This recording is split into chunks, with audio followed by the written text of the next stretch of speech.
When Lydia Rowan collapsed on Caleb Rourke's frozen doorstep with her dying child in her arms, she didn't know the silent rancher inside was about to change everything.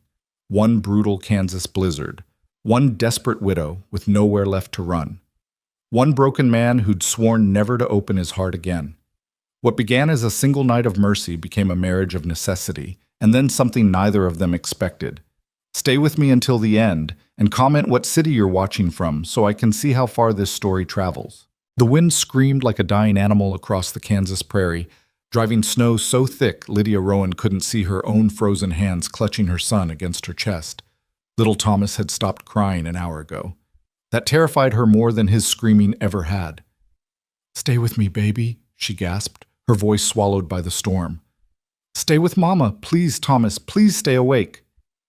His small body felt wrong in her arms. Too still, too cold, even wrapped in every piece of clothing she owned. His lips had gone from pink to white to an awful shade of blue that made her stomach twist with a fear so sharp it cut through even the numbness spreading through her own limbs. 3 hours.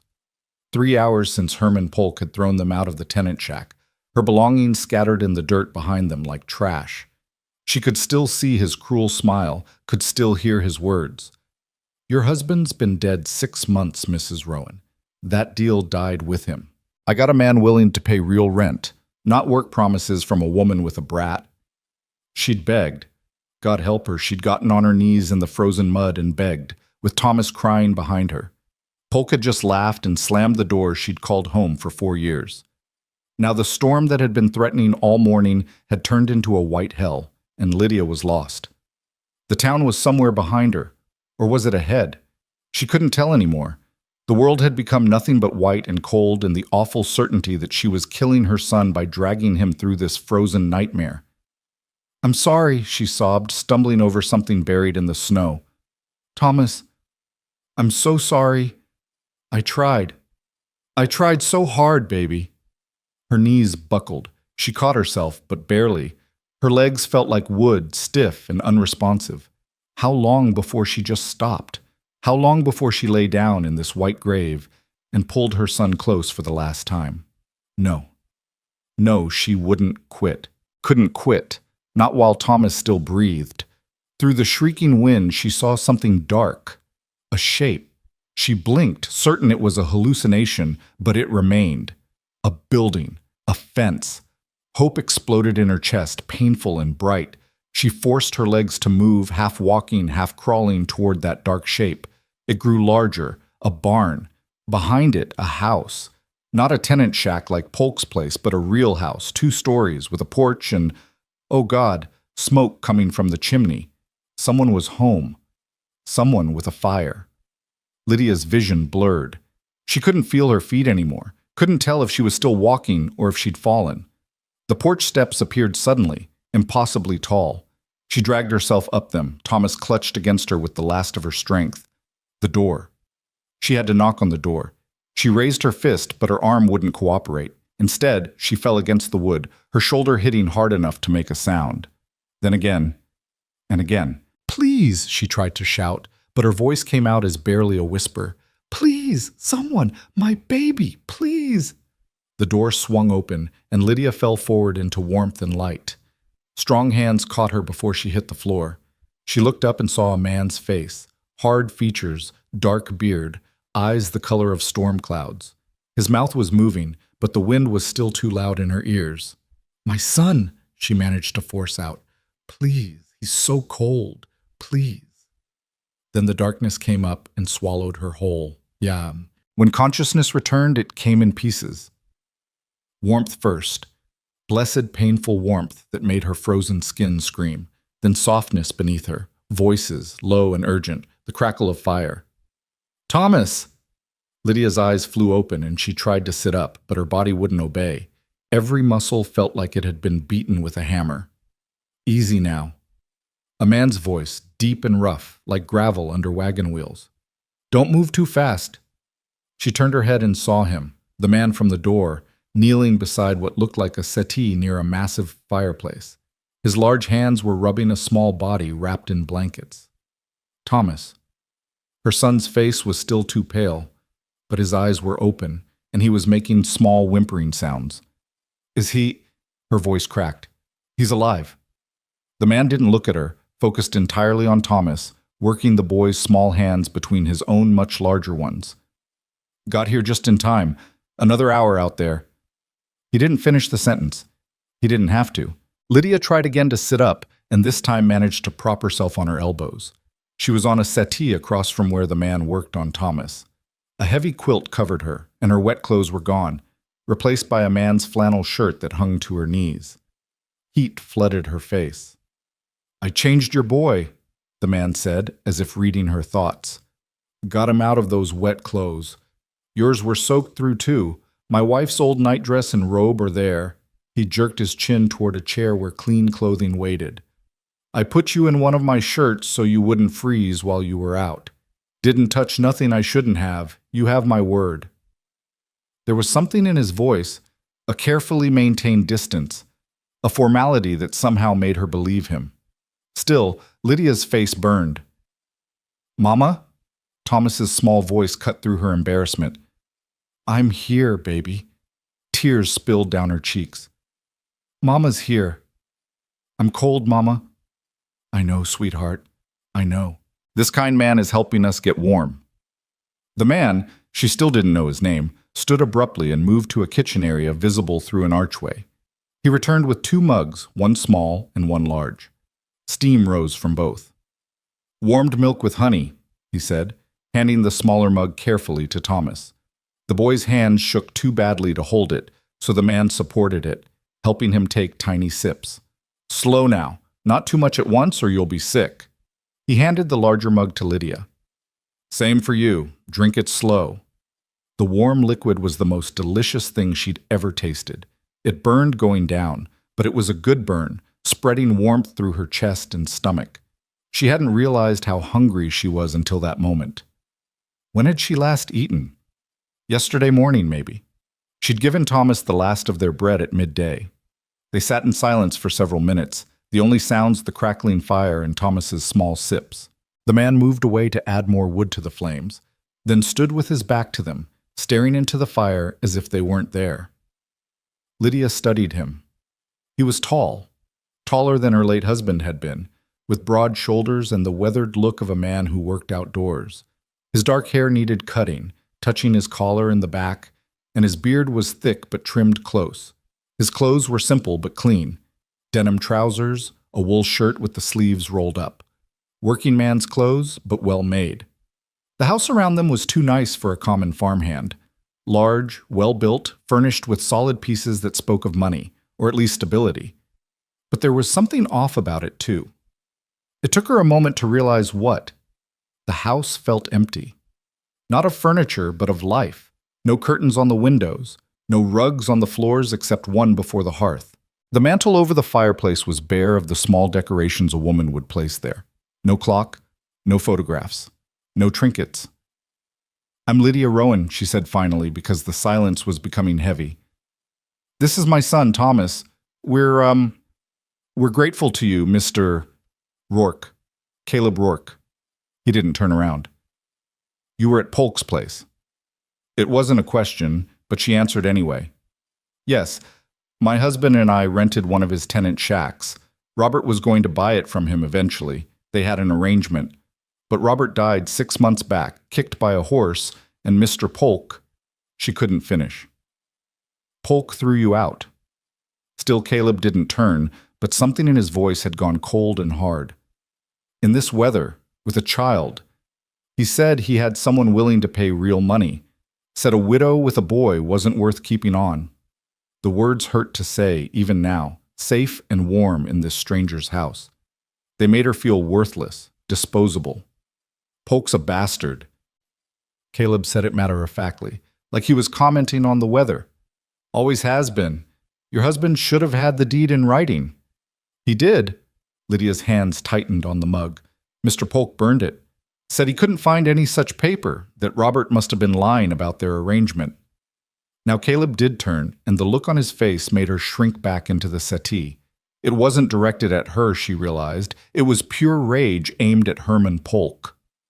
He burned legal papers. Caleb's voice was quiet, which somehow made it more frightening. And threw you out in a blizzard. There wasn't anything I could do. I have no money for a lawyer, no family to help. Robert's people are back east, and they never approved of our marriage. My own parents passed when I was 16. She heard how pathetic it sounded. Orphaned, widowed, homeless. No wonder Polk had felt safe throwing her away. Caleb crossed to the window, pulling back the plane curtain to look out. Storm's getting worse. You won't be leaving tonight. Relief and panic hit her simultaneously. Mr. Rourke, I'm grateful for your help. Truly I am. But I can't impose. Where would you go? He let the curtain fall and faced her. His eyes were storm gray, she noticed, and tired. So tired. Back to town? It's 5 miles, the road's buried, and by the time you walked it, if you even found it, you'd both be corpses. The bluntness of his words stole her breath. You'll stay the night, he continued. Tomorrow, if the storm breaks, I'll take you to town in my wagon. If it doesn't break, you'll stay until it does. That's the end of it. It should have felt like charity. Instead, it felt like a sentencing. How many times had she relied on the kindness of strangers since Robert died? How many times had she stood with her hand out, begging for a chance, for mercy, for one more day? I can work, she said, hating the desperation in her voice. I'm a good cook. I can clean. I can... Mrs. Rowan. Something in Caleb's tone made her stop. You're half frozen and exhausted. Your boy's the same. Let's get through tonight before we worry about anything else. He moved to the stairs at the far end of the room. There's 2 bedrooms upstairs. You and the boy take the one on the left. Clean sheets on the bed. Fire's laid in the hearth. I'll light it. Should stay warm enough if you keep the door closed. Where will you sleep? Here. He gestured to the settee she currently occupied. Done it before. Won't kill me. Lydia opened her mouth to protest, but he was already climbing the stairs. She heard his boots on the floor above, the sound of a door opening, the scrape of a match. Thomas had finished his milk and was looking at her with drooping eyes. Mama, I'm tired. I know, baby. She pulled him close, breathing in the scent of him, still alive, still hers. We're going to sleep in a real bed tonight. Isn't that nice? Will the bad man come here? Her heart clenched. Thomas had nightmares about Polk ever since the man had started coming around after Robert's death, making threats, touching things that weren't his, looking at Lydia in ways that made her skin crawl. No, sweetheart. The bad man doesn't know we're here. We're safe. She wasn't sure if that was true, but she needed to believe it. For tonight, at least, they were warm and safe. Caleb came back down the stairs. Fire's going. Room should be warm in a few minutes. Lydia stood, keeping the quilt wrapped around herself. Thomas clung to her, too big to carry easily but still small enough that she managed it. Caleb gestured toward the woman's nightdress and robe on the chair. Take those up with you. I'll be down here if you need anything. She gathered the clothes with one hand, Thomas heavy in her other arm. At the base of the stairs, she paused. Mr. Rourke, I don't have words enough to thank you. You saved our lives tonight. He didn't respond, just turned back to the fire and added another log, his back to her. Dismissed. Lydia climbed the stairs, her legs shaking with exhaustion. The hallway upstairs was dark, except for the flickering light coming from the open door on the left. She carried Thomas into the room and stopped, just taking it in.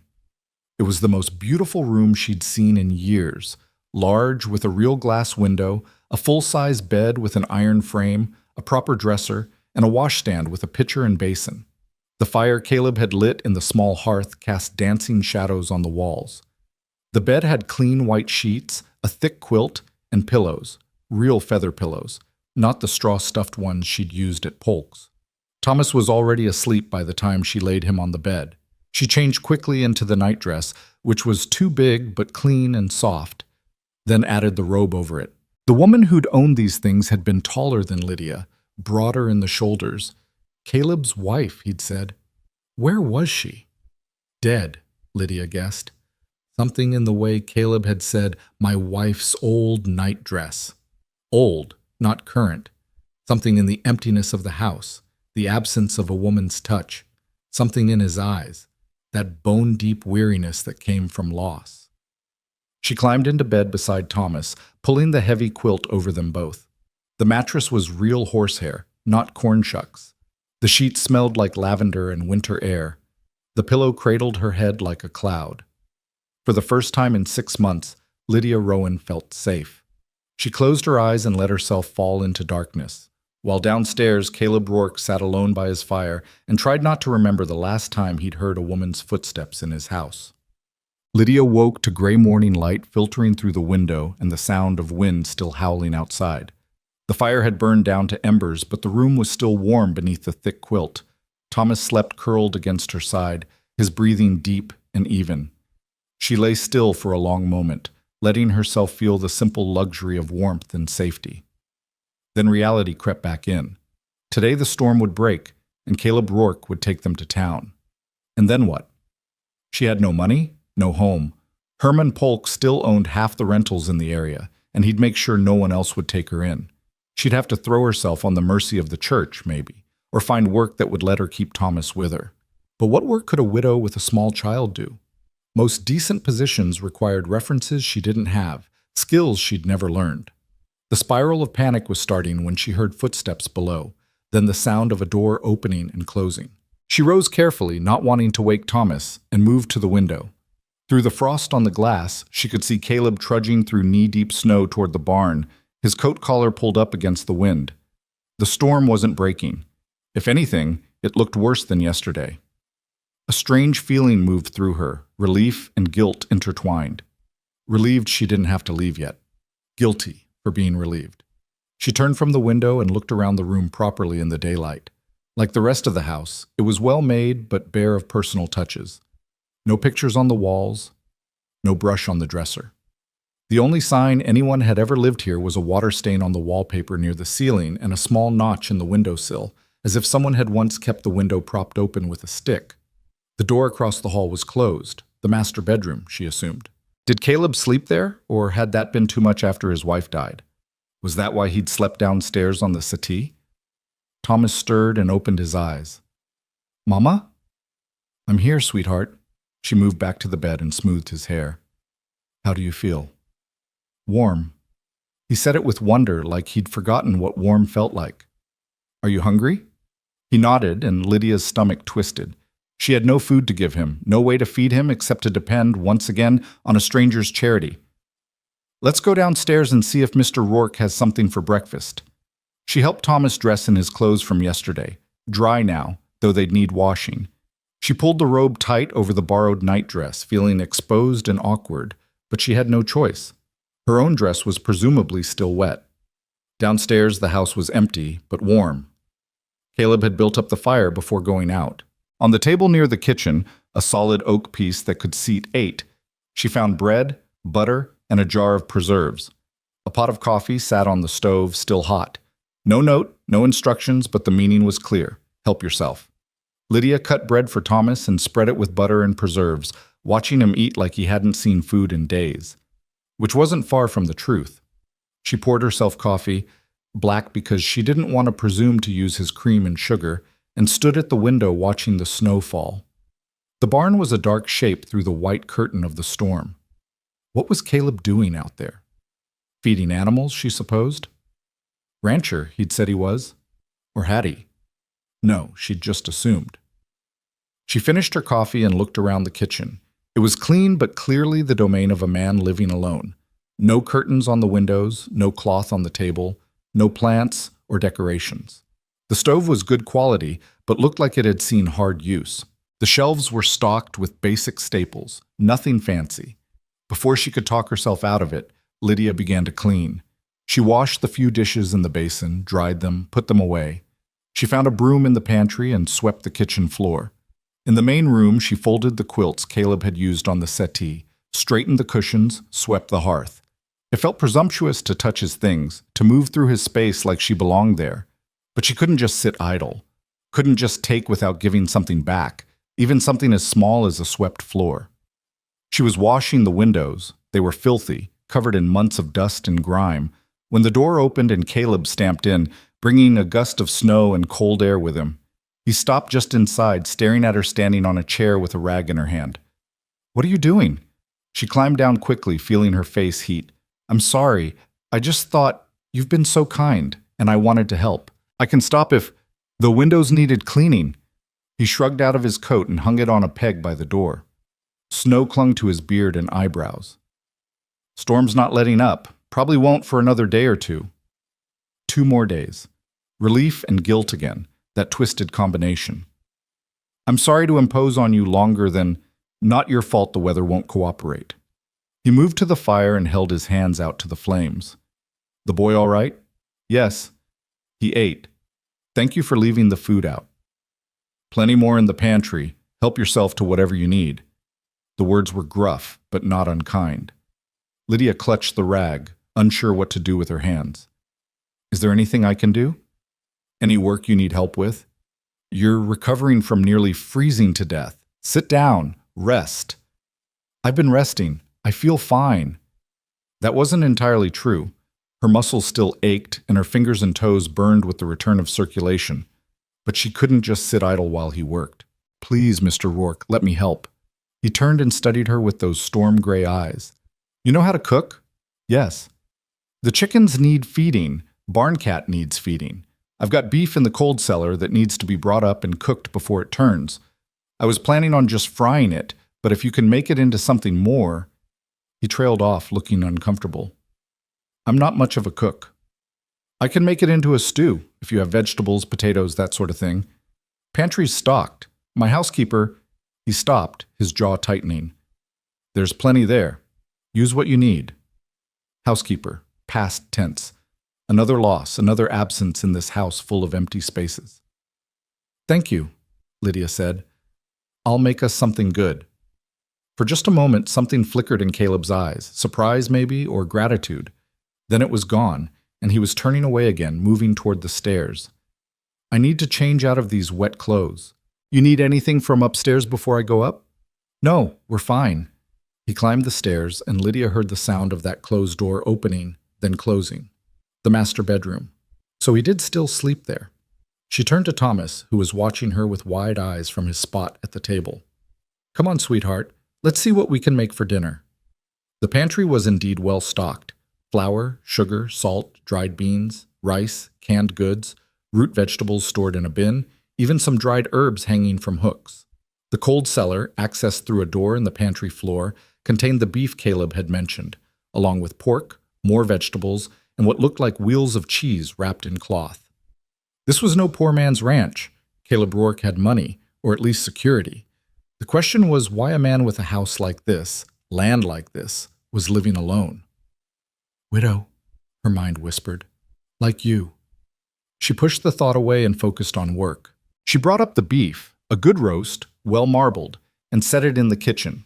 Found potatoes, carrots, onions, flour for dumplings, the ingredients for a meal that would fill their bellies and last for days. By the time Caleb came back down in dry clothes, Lydia had the beef searing in a Dutch oven, the vegetables chopped, and the smell of browning meat and onions filling the house. Thomas sat at the table, carefully peeling potatoes with a small knife under her watchful eye, his tongue poking out in concentration. Caleb stopped in the doorway to the kitchen, just watching. Lydia felt his gaze but didn't turn, didn't stop working. After a long moment, he spoke. Smells good. It'll be a few hours yet. Beef needs time to get tender. Haven't had a proper stew and... He didn't finish. I appreciate it. It's the least I can do. It's more than that. His voice was rough. This house hasn't had... It's been quiet for a long time. Lydia did turn then, meeting his eyes. The weariness she'd seen before was deeper now, a bone-deep exhaustion that had nothing to do with physical labor. This was a man who'd been alone too long, who'd forgotten what it felt like to have life in his house. How long? She asked softly. Since your wife? 3 years. The words seemed pulled from him. 3 years come January. The same month Robert had died, she thought. January was a cruel month. I'm sorry for your loss. He nodded, just once, and turned away. I've got work to do. Come get me when dinner's ready. He left through the front door, back out into the storm, and Lydia turned back to her cooking. But something had shifted in the house. Some invisible wall had cracked, just a little. Outside, the storm raged on, trapping them together. Inside, the smell of good food filled empty spaces, and a child's laughter rang through rooms that had been silent too long. Neither of them knew yet that this storm would change everything, that what began as one night of mercy would become something neither could walk away from. But the house knew. The house had been waiting, holding its breath, for someone to bring it back to life. And Lydia Rowan, widow and mother, desperate and proud and stronger than she knew, was about to do exactly that. The stew simmered on the stove, filling every corner of Caleb Rourke's house with smells he'd almost forgotten: garlic and thyme, beef and vegetables, the yeasty warmth of rising dough. Lydia had found flour and made biscuits to go with the meal, and now they cooled on a rack while Thomas sat at the table drawing pictures in the condensation on the window with his finger. 3 days. 3 days the storm had raged without letting up, and 3 days Lydia and her son had been trapped in this house with a man who spoke maybe 20 words a day and disappeared into his work like a ghost fading at dawn. She'd learned his rhythms quickly. Up before sunrise to tend the animals, back for coffee, but never breakfast. Out again until noon. He'd come in for the midday meal she prepared, eat in silence while Thomas chattered about nothing, then vanish again until supper. After supper, he'd sit by the fire with a book or papers, ranch accounts, she guessed, while she cleaned up, and then he'd retire upstairs while she and Thomas took the guest room. It should have been awkward, this strange domesticity with a man she didn't know. Instead, it felt like slipping into a coat that fit just right, comfortable in a way that frightened her because it couldn't last. The front door opened, and Caleb stamped in with an armload of firewood. Snow clung to his hat and shoulders despite the short walk from the woodpile. He stacked the logs by the hearth, then pulled off his gloves and moved toward the stove, drawn by the warmth and the smell. "Dinner's almost ready," Lydia said, stirring the stew one more time. "Just needs 5 more minutes." He nodded and poured himself coffee from the pot she kept fresh throughout the day. Another thing she'd learned, Caleb Rourke ran on coffee and silence. "Storm's finally breaking," he said, his first words to her since breakfast. "Should clear by tomorrow." Lydia's hand stilled on the spoon. Tomorrow. Tomorrow he'd hitch up his wagon and take them to town, and this strange interlude would end. Back to reality, back to having no home, no prospects, no way to feed her son. "That's good," she managed to say, though her throat felt tight. "You've been very patient with us." "Wasn't your fault." He took a long drink of coffee, his eyes on the window and the white world beyond. "Can't control the weather. Still, we've imposed. You've cooked and cleaned. House hasn't been this—" He stopped, his jaw working like he was chewing on words he didn't want to say. "It's been fair." Fair. As if 3 days of her labor equaled 3 days of shelter and safety. As if she hadn't been terrified every night that tomorrow would come and she'd have to face the world again with nothing. Thomas slid off his chair and tugged at Caleb's sleeve. "Mr. Rourke, look what I drew." He showed Caleb the window where he'd traced a wobbly horse in the condensation. Caleb studied it seriously, then nodded. "That's a fine horse. Good strong legs. Mama says you have horses. Real ones." "I do. Got 6 horses, 20 head of cattle, and a barn cat that thinks she runs the place." "Can I see them?" "Thomas," Lydia said quickly, "Mr. Rourke is busy. Don't pester him." But Caleb was looking at the boy with something almost like interest in his eyes. "Storm breaks tomorrow, like I said. I'll take you out to the barn, let you meet the horses, if your mama says it's all right." Thomas spun toward Lydia, his face lit up with hope. "Can I, Mama? Please?" She couldn't deny him this small thing, not when he'd had so little to be happy about lately.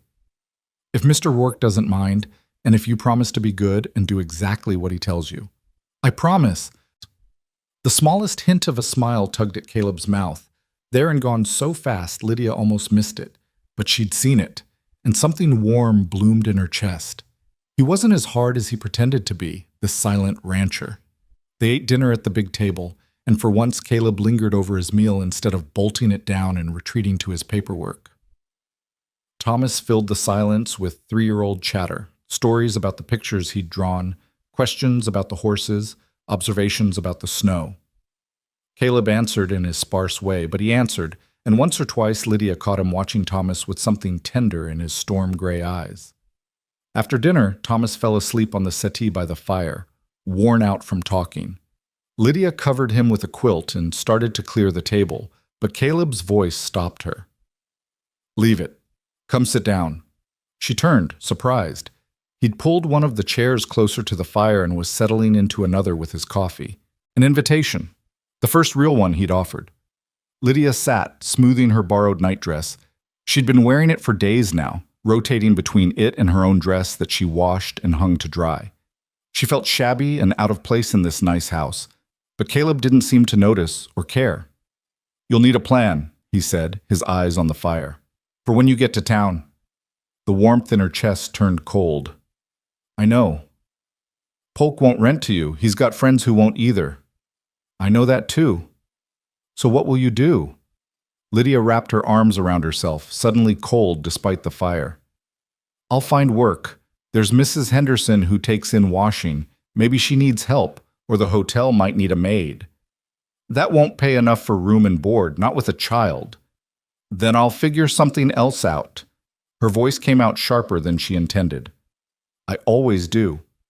Caleb turned to look at her directly. "How long since your husband died?" 6 months. "And you've been managing alone all that time?" "I had the shack at Polk's place, and I had some money from selling Robert's tools, his watch. It ran out last month." She hated admitting it, hated the sound of defeat in her own voice. "I asked Polk for more time. He said I could have it if I—" She couldn't finish. Couldn't say out loud what Herman Polk had suggested, the way he'd looked at her, the things he'd implied. Caleb's hands tightened on his coffee cup. "If you what?" "It doesn't matter. I refused, so he threw us out." The silence that followed was dangerous, full of fury barely contained. When Caleb finally spoke, his voice was quiet and cold. "Polk's lucky I found you when I did. If you died out there, if your boy had died—" He set his cup down with deliberate care. "I'd have killed him." Lydia believed him, the certainty in his voice, the rigid set of his shoulders. This was a man capable of violence when pushed. The thought should have frightened her. Instead, it made her feel protected.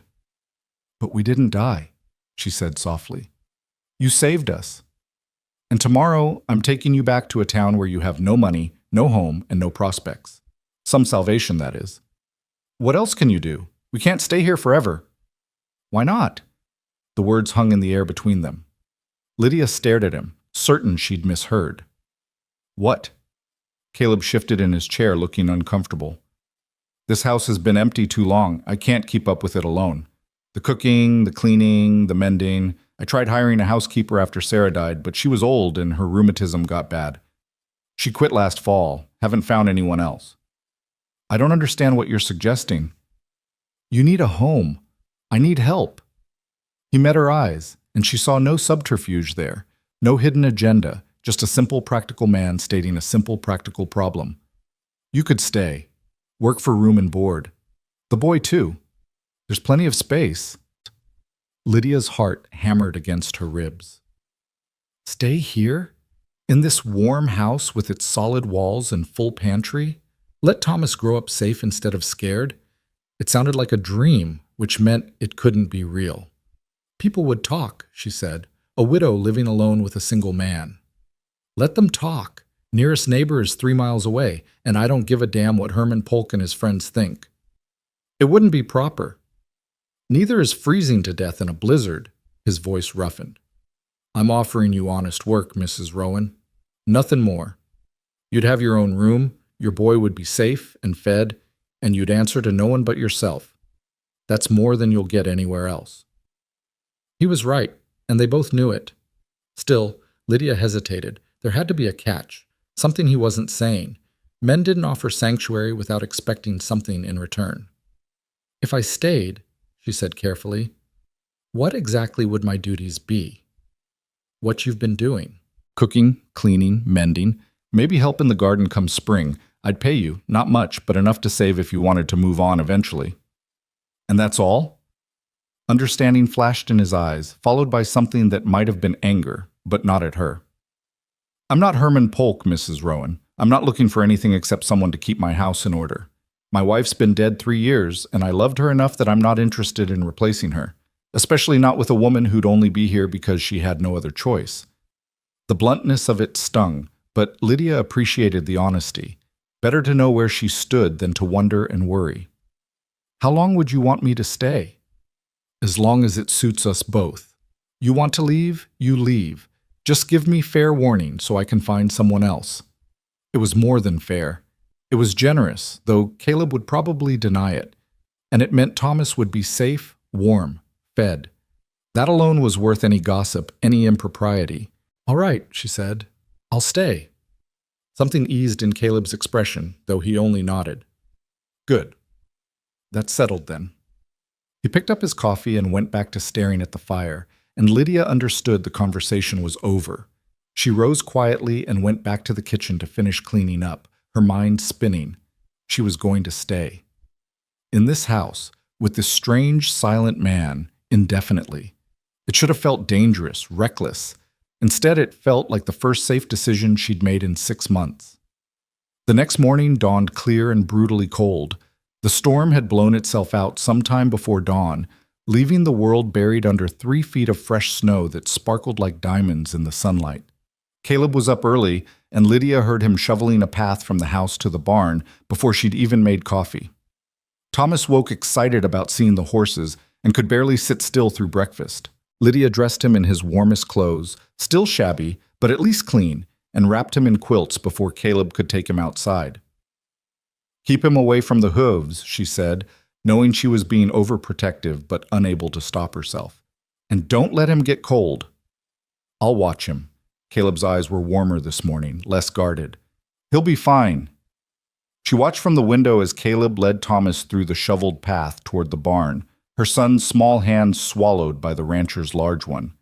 Something about the sight made her chest ache, not with sadness, but with a longing so sharp it hurt. Robert had never been patient with Thomas, had always expected the boy to be quieter, more manageable. But Caleb bent down to answer Thomas's endless questions, adjusted his stride to match the child's shorter legs, pointed out animal tracks in the snow. They were gone for an hour. When they came back, Thomas was pink-cheeked and glowing with happiness, chattering about a horse named Buck and a cat named Smoke, and the new calf that had been born in the night. Mr. Rourke let me feed Buck, Thomas announced, bouncing on his toes. And he said when I'm bigger, he'll teach me to ride. Lydia looked at Caleb, who just shrugged. Boy should know how to ride if he's going to live on a ranch. Live on a ranch. The words settled into Lydia's bones like warmth. This was real. This was happening. The days that followed fell into a rhythm that felt almost normal. Caleb worked his ranch, disappearing for hours to mend fences, check on cattle, chop wood, do the 1,000 tasks that kept a place running. Lydia kept the house, cooking, cleaning, organizing, restoring order to rooms that had been neglected too long. Thomas played and helped where he could, carrying wood, sweeping floors, learning to be useful. It was on the 5th day that Lydia ventured into the room she'd been avoiding, the upstairs bedroom at the end of the hall. Caleb slept in the master bedroom, and she and Thomas occupied the guest room, but there was a 3rd door she'd never opened. That morning, gathering laundry, she found it ajar. She knocked, waited, then pushed it open. It was a woman's room, frozen in time. A sewing basket sat beside a rocking chair, still full of half-finished needlework. Dresses hung in the wardrobe, beautiful dresses, far nicer than anything Lydia had ever owned. The dresser held hairbrushes, ribbons, a small music box shaped like a bird. Everything was covered in a thick layer of dust. Sarah's room. It had to be. Caleb's wife had died 3 years ago, and he'd simply closed the door and left everything exactly as it had been. Lydia shouldn't touch anything. She knew that. This was private, sacred, none of her business. But the room felt wrong. Not like a shrine, but like a wound that had never healed. A room closed off was a room that couldn't let go. She made a decision that might have been overstepping, but felt necessary. She cleaned. She dusted every surface, washed the windows, aired out the linens. She left the personal items exactly where they were. The hairbrushes, the jewelry, the small things that had touched Sarah Rourke's skin. But she made the room clean, cared for, respected. Not erased, but honored. Caleb found her there as she was finishing, standing in the doorway with an unreadable expression. "I'm sorry," Lydia said quickly. "I know I shouldn't have. The door was open, and I thought, I'm sorry." He stepped into the room, looking around at the changes she'd made. His hand brushed the quilt on the bed, the same one that had covered Lydia the first night, she realized. He'd given her his wife's quilt. Sarah would have wanted it clean, he said finally, his voice rough. She hated dust. I didn't move anything personal, just cleaned. I know. He picked up the music box from the dresser, turned it over in his hands. She loved this thing. Her father bought it for her when she was 10. It plays Greensleeves. That's beautiful. She was beautiful. He set the box down carefully. And kind. And patient with me when I didn't deserve it. He looked at Lydia. I don't talk about her, haven't, not in years. But you should know, she'd approve of you being here. Sarah always said this house was too big to stay empty. Tears burned Lydia's eyes. Thank you for telling me. He nodded and left, his footsteps heavy on the stairs.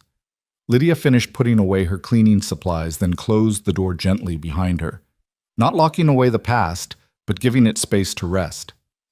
That evening, something shifted between them.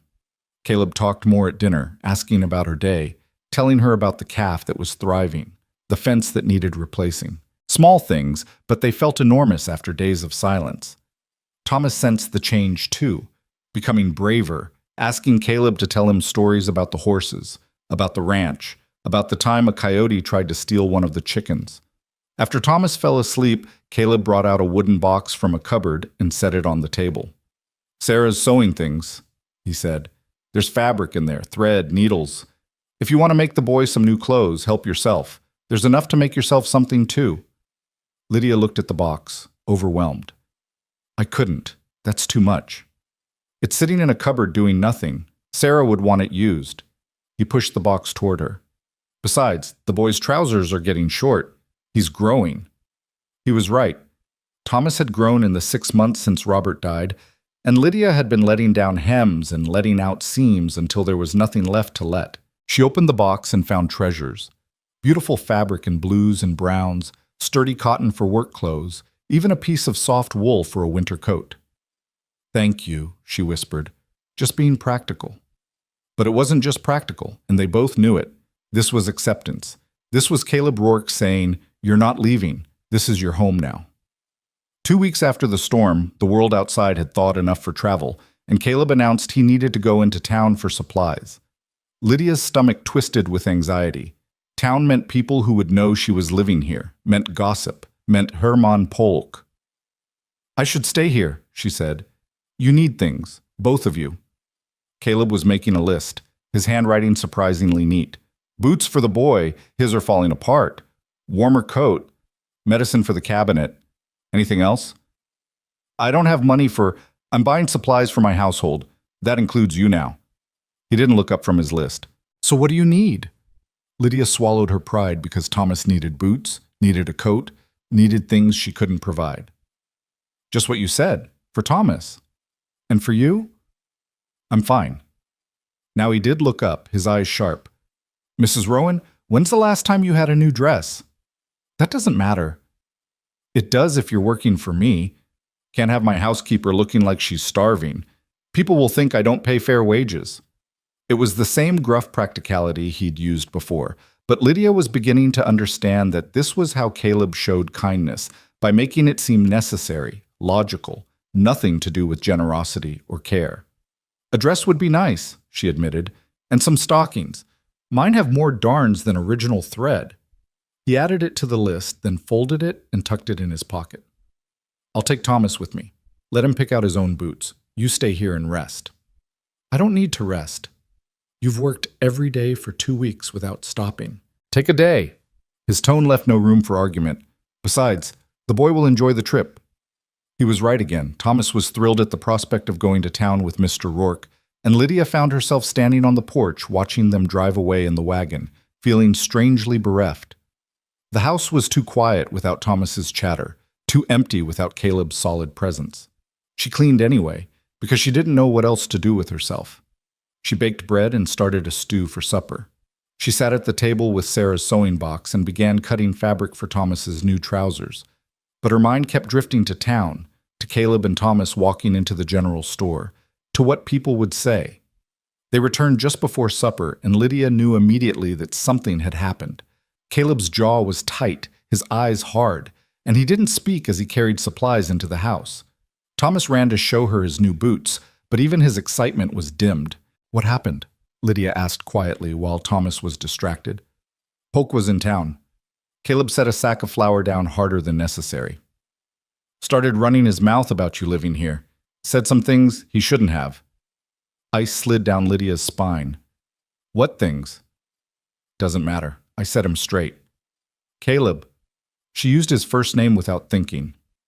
"What did he say?" He looked at her, and she saw fury in his eyes. "Called you a whore. Said you were warming my bed for room and board. Said Thomas wasn't even your husband's boy, that you'd probably been spreading your legs for—" He stopped, his hands curling into fists. "I'm not repeating the rest." Lydia's face burned with humiliation and rage. "What did you do?" "Told him he was a liar, in front of the whole store. Told him if he said another word about you, I'd horsewhip him in the street." "You shouldn't have done that. You'll make him angrier." "Let him be angry. He's a bully and a coward, and bullies need to be stood up to." Caleb's voice was hard as iron. "No one talks about you that way. Not while you're under my protection." Under my protection. The words wrapped around Lydia like a blanket, warm and safe and terrifying because she was starting to depend on them too much. That night, lying in bed with Thomas asleep beside her, Lydia stared at the ceiling and admitted a truth she'd been avoiding. She didn't want to leave this house. Not next month, not next year, maybe not ever. She was starting to feel like this was home, like Caleb and his quiet kindness and his broken pieces that matched her own were family. It was dangerous to feel that way. Dangerous to start depending on a man's protection, a man's provision. She'd learned that lesson when Robert died. Learned that security could vanish in a heartbeat, leaving you with nothing. But Caleb wasn't Robert. Robert had been charming and careless, always sure something better was around the corner. Caleb was steady, solid, a man who kept his word and honored his obligations. Still, Lydia promised herself she wouldn't get too comfortable, wouldn't start thinking of this arrangement as permanent. She was an employee, nothing more, and when the time came to leave, she would leave with her dignity intact. The next week brought the first real test of their arrangement.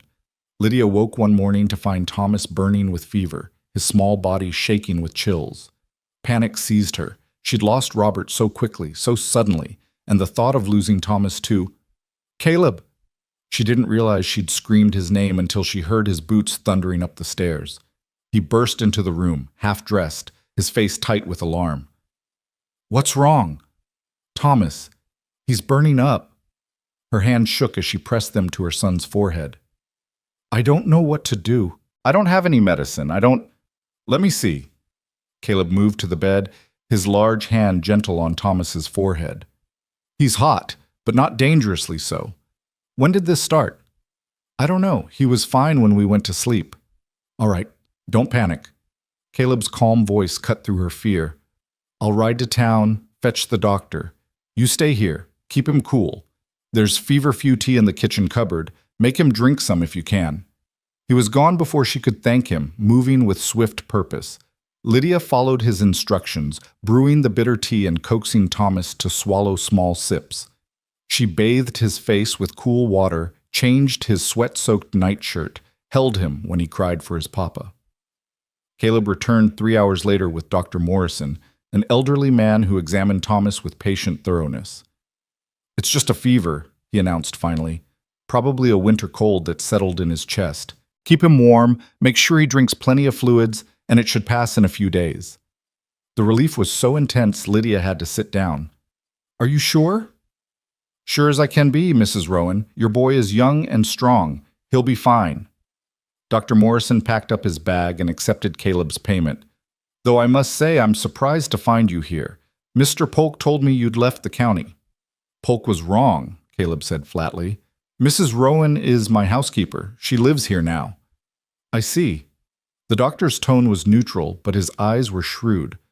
"Well, she's lucky to have found such generous employment. Not many men would take in a widow with a child. Not many men need a good housekeeper as badly as I did." Caleb walked the doctor to the door. "Thank you for coming." After the doctor left, Caleb came back upstairs to check on Thomas, who was sleeping now, his breathing easier. Lydia sat beside the bed, exhausted from fear and relief. "Thank you," she said, "for getting the doctor, for not making me feel like a burden." "You're not a burden." Caleb stood in the doorway, too big for the frame. "You're—" He stopped, struggling with words. This house needed life in it again. You and the boy, you brought that. So no, you're not a burden. He left before she could respond, but Lydia sat in the darkness and felt something shift in her chest. Something dangerous and warm and entirely inappropriate for a woman who was just an employee, just a temporary fixture in a lonely man's house. Thomas recovered over the next few days, just as the doctor had promised. And life on the ranch continued, day after day of quiet routine that felt more like home than anywhere Lydia had lived since her parents died. But in town, Herman Polk was nursing his wounded pride and planning revenge. And in 3 weeks, he would come to Caleb Rourke's ranch with armed men and bad intentions, and everything would change again. Neither Lydia nor Caleb knew what was coming. They only knew that the house was warm, the work was steady, and somewhere in the quiet hours between dawn and dusk, they were both starting to feel a little less alone. Spring was trying to break through winter's grip the day Caleb found Lydia crying in the kitchen. She had her back to the door, her shoulders shaking with silent sobs as she stared at something in her hands. He'd come in from the barn early, meaning to tell her about the mare that was about to foal, but the sound of her crying stopped him cold. "Lydia." He said her name quietly, not wanting to startle her. "What's wrong?" She turned, hastily wiping her eyes, and he saw what she was holding. A letter, the paper thin and worn. "I'm sorry, I didn't hear you come in." "What happened?" "Nothing. It's foolish." But fresh tears spilled down her cheeks, and she pressed the letter to her chest. "I found this in my coat pocket. I'd forgotten it was there. It's from Robert, from before he died. Just a silly note he left me one morning before going to work with the horses." Her voice broke. "He wrote that he loved me, that he'd be home for supper, but he never came home." Caleb crossed the kitchen and did something he'd never done before. He pulled her into his arms. She stiffened for just a moment, then collapsed against his chest, sobbing like her heart was breaking all over again. He held her while she cried, one hand awkward on her back, feeling useless and angry at a dead man for making her hurt like this. "I'm sorry," she gasped against his shirt. "I shouldn't fall apart like this. It's been 8 months. I should be stronger." Grief doesn't work on a schedule. His voice was rough with his own memories. "I still find things of Sarah's that make me feel like I'm drowning. A hair ribbon, a recipe in her handwriting. It doesn't stop hurting just because time passes." Lydia pulled back enough to look up at him, her eyes red and swollen. "How do you bear it?" "By keeping busy. By getting up every morning and doing the work that needs doing." He hesitated, then admitted, "And by being less alone than I was. You and Thomas, you've helped more than you know." Something shifted in her expression, something soft and vulnerable that made his chest tighten. They were standing too close, her hands still pressed against his shirt, his arms still around her. He could smell the lavender soap she used, could see the flecks of gold in her brown eyes. For one dangerous moment, he wanted to kiss her, wanted it so badly his hand shook with the effort of restraining himself. But she was grieving her husband, and he was supposed to be her employer, nothing more. So he stepped back, letting his arms fall to his sides. "Keep the letter," he said. "Put it somewhere safe. Those memories are worth holding on to." "Thank you." Her voice was barely a whisper. "For understanding." He nodded and turned to leave before he could do something stupid, but her voice stopped him at the door. "Caleb? You're less alone now, too. I hope you know that." He did know it. That was the problem. He was getting used to her presence in his house, her voice in his kitchen, her laughter when Thomas said something funny. He was getting used to not being alone, and that was dangerous because nothing lasted forever. She'd leave eventually, find a man to marry, or save enough money to start over somewhere else, and he'd be alone again in his big empty house. That afternoon he was mending fence in the far pasture when he saw riders approaching. 3 men on horseback, moving fast across his land like they owned it. Caleb recognized the lead rider immediately. Herman Polk, his face red with anger and whiskey courage. The two men with him were strangers, but they wore guns on their hips and had the look of hired muscle. Caleb set down his tools and walked to meet them, his own pistol suddenly heavy on his hip. He rarely wore it, but something had made him strap it on this morning. Instinct, maybe. Or luck. Polk reined in his horse 20 feet away, deliberately making Caleb look up at him. A power play. Caleb waited, patient and still, until Polk had to speak first. "You've got something that belongs to me, Rourke." "Don't recall borrowing anything from you, Polk." "That widow, Lydia Rowan, she owes me 3 months' rent." "She doesn't owe you anything. You threw her out, remember?" "Deal was over." "Deal was she'd pay in coin or trade." "She never paid either." Polk's smile was ugly. "I'm here to collect what's owed, with interest." Caleb's hands curled into fists. "Get off my land." "Not without the woman. She can come willing, or we'll take her. Your choice." The two hired men shifted in their saddles, hands drifting toward their guns. Caleb calculated odds and didn't like them. 3 against 1, and he wasn't a young man anymore. But he'd die before he let Polk touch Lydia. "You're not taking her anywhere." His voice was cold and flat. "And if you try, I'll put a bullet in you." Polk laughed, but there was nervousness under it. "Big talk from one man against 3. You really want to die for a whore who's probably spreading her legs for—" The gunshot cracked across the pasture, sharp and final. All 4 men froze. Polk's hat flew off his head, spinning away in the spring wind. He grabbed for his bare scalp, his face white with shock. "Next one won't miss." Lydia's voice rang out clear and strong from the porch of the house, 100 yards away. She stood with Caleb's shotgun braced against her shoulder, her stance solid, her eyes cold. "Get off this land before I put the next shot somewhere more permanent." Caleb's heart hammered against his ribs, pride and terror mixed together. She could have hit Polk, could have killed him. Instead, she'd sent a message, and everyone understood it. Polk was shaking, whether from fear or rage, Caleb couldn't tell. "You crazy bitch! You tried to kill me!" "I didn't try anything. If I'd wanted you dead, you'd be dead." She pumped the shotgun, chambering another shell. "You've got to the count of 10 to be off this property. 1. You can't. 2. The hired men were already turning their horses. They hadn't been paid enough to face down an angry woman with a gun and good aim. "This isn't over, Rourke." Polk grabbed for his reins, his horse dancing nervously. "You'll regret this." 3, 4. Lydia's voice never wavered. Polk spurred his horse and fled, his men following. They disappeared over the ridge at a gallop, and the silence they left behind was deafening. Caleb walked back to the house, his legs unsteady.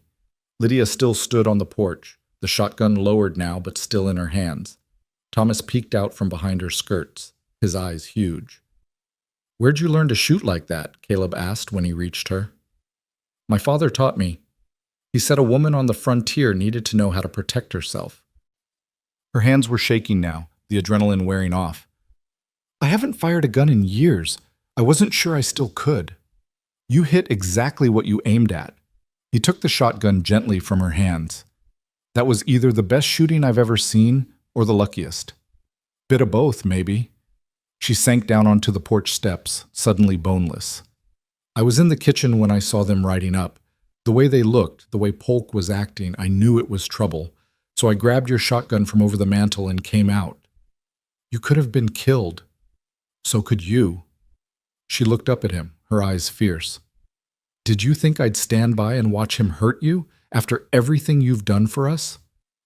Something in his chest cracked open, letting in light and warmth and a feeling he'd thought died with Sarah. He sat down beside her on the steps, close enough that their shoulders touched. "Thank you," he said simply. "We're even now." But she was smiling, shaky and small, and he found himself smiling back. Thomas climbed onto Caleb's lap, needing reassurance. "Is the bad man gone?" "He's gone, buddy, and he's not coming back." Mama was so brave.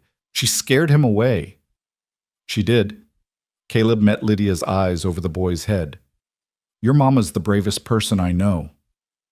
They sat there for a long moment, the 3 of them together on the porch, while Caleb's mind raced ahead to what came next. Polk wouldn't let this go. He'd nurse his wounded pride and his fear, and he'd come back. Maybe not today or tomorrow, but eventually. Caleb needed to make sure Lydia and Thomas were protected, legally and permanently, before that happened. There was only one way to do that. That night, after Thomas was asleep, Caleb poured himself a whiskey and poured one for Lydia, too. She took it with raised eyebrows, but didn't refuse. They sat by the fire, and Caleb tried to figure out how to say what needed saying. "Polk's going to cause trouble," he said finally. "Today was just the start. He'll go to the sheriff, claim you stole from him or owe him money. He'll make your life hell any way he can." "I know."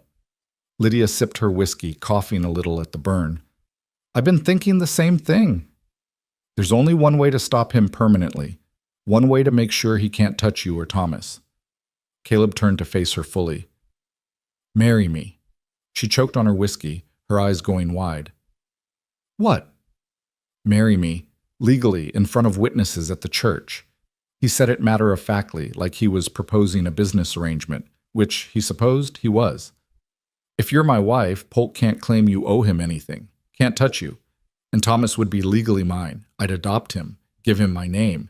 He'd inherit this ranch someday." "Caleb, that's—" She set down her glass with shaking hands. "That's too much. You can't just marry me to protect me from Herman Polk." "Why not? We get along well enough. You're already running my household. Thomas calls me Mr. Rourke, but he could call me Pa if he wanted. It makes sense. It's insane. It's practical." He held her gaze, willing her to understand. "I'm not asking for a real marriage, Lydia. We'd keep separate rooms, live like we do now. But on paper, legally, you'd be protected. You'd never have to worry about having a roof over your head or food for your boy. And I'd have—" He stopped, the words sticking in his throat. "You'd have what?" "Company. Family, even if it's just for show." He looked away, embarrassed by his own loneliness. "This house has been dead too long. You brought it back to life. I don't want it to die again when you leave. And if I want to leave, if I meet someone I actually love, or if you do, then we'll figure it out. Get an annulment if we haven't—" He cleared his throat. "If the marriage stays in name only, annulment won't be hard. But I don't think either of us is looking for love, Lydia. We both had it once. Maybe that's enough for one lifetime." She was quiet for so long he thought she'd refuse. Then she spoke, her voice small and uncertain. "Thomas needs a father. He needs stability, security, a home he won't be thrown out of. I can't give him those things alone." "I can give him those things. I want to give him those things." "And you'd really adopt him? Give him your name?" "He'd be my son in every way that matters. I'd raise him right, teach him the ranch, leave him something when I'm gone." More silence. Lydia stared into the fire, and Caleb watched her profile, memorizing the curve of her cheek, the line of her jaw. She was pretty, he realized. He'd been too wrapped up in his own grief to notice before, but she was genuinely pretty, not flashy or delicate like Sarah had been, but strong and real and here. "All right," she said finally. "I'll marry you." Relief hit him like a physical blow. "You will?" "On one condition. We do this right. A real wedding, in the church, with witnesses. Not sneaking off to some justice of the peace like we're ashamed. If we're going to do this, we do it proper so no one can say it wasn't legal." "Agreed. And you have to promise me something else." She turned to face him, her eyes bright with tears. "Promise me you won't regret this. That you won't wake up one day and hate me for trapping you in a marriage you don't want." "Lydia." He reached out and took her hand, her fingers small and work-roughened in his. "You're not trapping me. I asked you, and I won't regret it. I promise you that." She squeezed his hand, and they sat there holding on to each other while the fire crackled and the night deepened outside. Tomorrow they'd ride to town and speak to the pastor. Tomorrow they'd face the gossip and the judgment and Herman Polk's rage. But tonight they had this, a quiet promise between two lonely people who'd found unexpected shelter in each other. The next morning, Caleb hitched up the wagon and drove Lydia into town, leaving Thomas with a neighbor woman he trusted. The ride was quiet, both of them lost in their own thoughts about what they were about to do. Pastor Reynolds was a good man, weathered and practical, who'd married Caleb and Sarah 15 years ago. He listened to Caleb's request without judgment, though his eyebrows climbed toward his hairline. You want to marry Mrs. Rowan, the widow who's been living in your house. She's my housekeeper, Caleb said firmly. Has been for 6 weeks now. And yes, I want to marry her. Make it legal and proper. Mr. Rourke, I have to ask, is this a marriage of necessity? Is Mrs. Rowan in a family way? Lydia's face flamed red, but Caleb just fixed the pastor with a level stare. No, sir. This is a marriage of practicality. Mrs. Rowan needs a home and protection. I need help with my ranch and house. We suit each other and we're both old enough to make our own choices. Pastor Reynolds looked at Lydia. Is this what you want, Mrs. Rowan? You're under no obligation to marry this man just because he's given you shelter. I want to marry him, Lydia said, and her voice was steady. Mr. Rourke is a good man, and my son needs a father. I know what I'm doing. The pastor studied them both for a long moment, then nodded. All right, I'll post the banns this Sunday and marry you 3 weeks from today, assuming no one objects. That's proper, and gives the community time to— No. Caleb's voice was flat. I want to marry her today, right now. That's highly irregular, Mr. Rourke. So is a man threatening a widow with violence on my land. So is Herman Polk trying to claim she owes him something she doesn't owe. I want her protected now, not in 3 weeks when Polk's had time to cause more trouble. Understanding dawned in the pastor's eyes. Polk's been making threats? He came to my ranch yesterday with 2 armed men, tried to take Mrs. Rowan by force. She had to defend herself with my shotgun. Pastor Reynolds stood abruptly. I'll get my wife to witness. We'll do this now. The ceremony was quick and simple, with the pastor's wife and the church's elderly caretaker as witnesses. Caleb had no ring to give Lydia, but she didn't seem to care. She repeated the vows in a clear voice, promising to love and honor and cherish, and Caleb did the same, meaning every word, even though this wasn't supposed to be a real marriage. When the pastor said, "You may kiss your bride," Caleb hesitated. They hadn't discussed this part, but Lydia lifted her face to his, and he bent down and pressed his lips to hers, gentle, chaste, over in a moment. But that brief contact sent heat racing through his blood, made him want things he'd promised himself he wouldn't want. Congratulations, Pastor Reynolds said, shaking Caleb's hand. You're now husband and wife in the eyes of God and the law. They signed the certificate, and Caleb paid the pastor's fee. On the way out of the church, Lydia stumbled on the steps, and Caleb caught her arm. You all right? I just married a man I've known for 6 weeks. She laughed, high and shaky. I think I'm entitled to be a little unsteady. You can still change your mind. We could get it annulled before about— No. She gripped his arm tighter. No, I don't want to change my mind. I'm just nervous. Me too. That surprised her enough that she looked up at him. Really?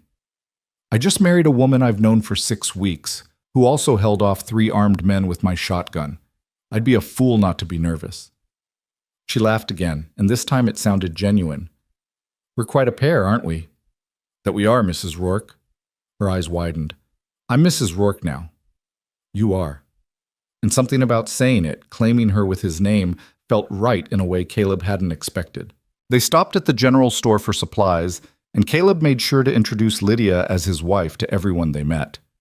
Word would spread fast. By tomorrow, the whole county would know that Caleb Rourke had married his housekeeper. Let them talk. Let Herman Polk hear it and know that Lydia was beyond his reach now. On the way home, they picked up Thomas from the neighbor.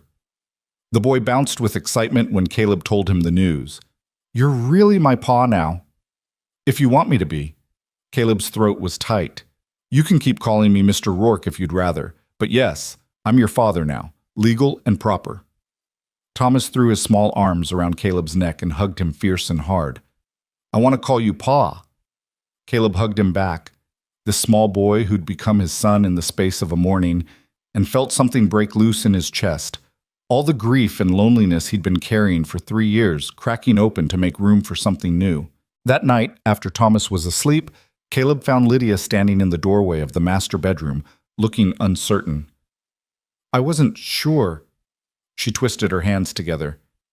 You said separate rooms, but there's only 2 bedrooms. Thomas needs his room, so should I? You take this room. Caleb gestured to the master bedroom. It's yours now. You're the lady of the house. But where will you sleep? I'll move my things to Sarah's old room, or I can sleep downstairs if that's better. No. She stepped into the master bedroom, looking around at the large bed, the solid furniture. No, you keep this room. I'll take Sarah's room. It's clean now, and it seems right somehow. Like she'd approve. Caleb thought about that, then nodded slowly. She would approve. Of all of this. Sarah always said I shouldn't be alone. They stood there awkwardly, newly married but not truly married, uncertain how to navigate this strange new arrangement. Finally, Lydia stepped forward and kissed his cheek, soft, quick, almost sisterly. Thank you, she whispered, for giving us a home, for protecting us, for being a good man when we needed one most. Thank you for bringing life back to this house. He touched her face briefly, his calloused fingers gentle on her skin, for making it feel like a home again. She smiled and turned away, disappearing into Sarah's room and closing the door softly behind her. Caleb stood in the hallway for a moment, listening to the sounds of her moving around, getting ready for bed. His wife, Lydia Rourke. It felt strange and right all at once. He went to his own room and lay awake for hours, staring at the ceiling and wondering what the hell he'd gotten himself into. This was supposed to be practical, a business arrangement to protect her and give him help with the ranch. But already, after just one day of marriage, he was feeling things he shouldn't feel, protective and possessive, and hungry for more than the chaste kiss they'd shared in the church. This was going to be harder than he'd thought. But it was done now, legal and binding. Lydia was his wife, Thomas was his son, and no one, especially not Herman Polk, could change that. 3 days later, the sheriff rode up to the ranch. Caleb met him in the yard, Lydia standing on the porch behind him with her arms crossed. Sheriff Taylor, Caleb's voice was cool. What brings you out here?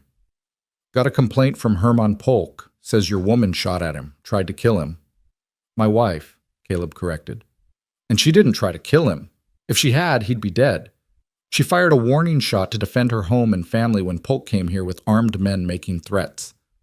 The sheriff's eyes flicked to Lydia, then back to Caleb. Your wife? Since when? Since 3 days ago. We were married by Pastor Reynolds in the church with proper witnesses. I see. The sheriff shifted in his saddle. Polk also says she owes him money, 3 months' rent. Polk threw her out before those 3 months were up. Deal was void. He's got no claim on her, and he knows it. That's why he's trying to use you to harass us. Sheriff Taylor was quiet for a long moment, then sighed. Look, Rourke, between you and me, I know what kind of man Polk is, but he's made an official complaint. I have to investigate. Then investigate. Caleb stepped aside, gesturing to Lydia. Ask my wife what happened. Lydia came down from the porch, her head high. Mr. Polk came to this property with 2 armed men. He threatened my husband and tried to take me by force. I defended my home. That's all that happened. You fired a gun at him. I fired a warning shot over his head. If I'd wanted to hit him, I would have. My father taught me to shoot, and I'm very good at it. The sheriff suppressed a smile. I don't doubt that, Mrs. Rourke. But Polk's claiming you're crazy, dangerous, says you should be arrested. On what charge? Caleb's voice went hard. Defending her property? That's legal. Polk was trespassing on my land, making threats. If anyone should be arrested, it's him. That's not how he tells it. Then he's lying, and you know it. The 2 men stared at each other for a long moment. Finally, Sheriff Taylor nodded. I'll tell Polk I investigated and found no grounds for arrest. But Rourke, keep your wife away from guns around him. I don't want to be scraping anyone off the ground because tempers got hot. Polk stays off my land, there won't be any tempers.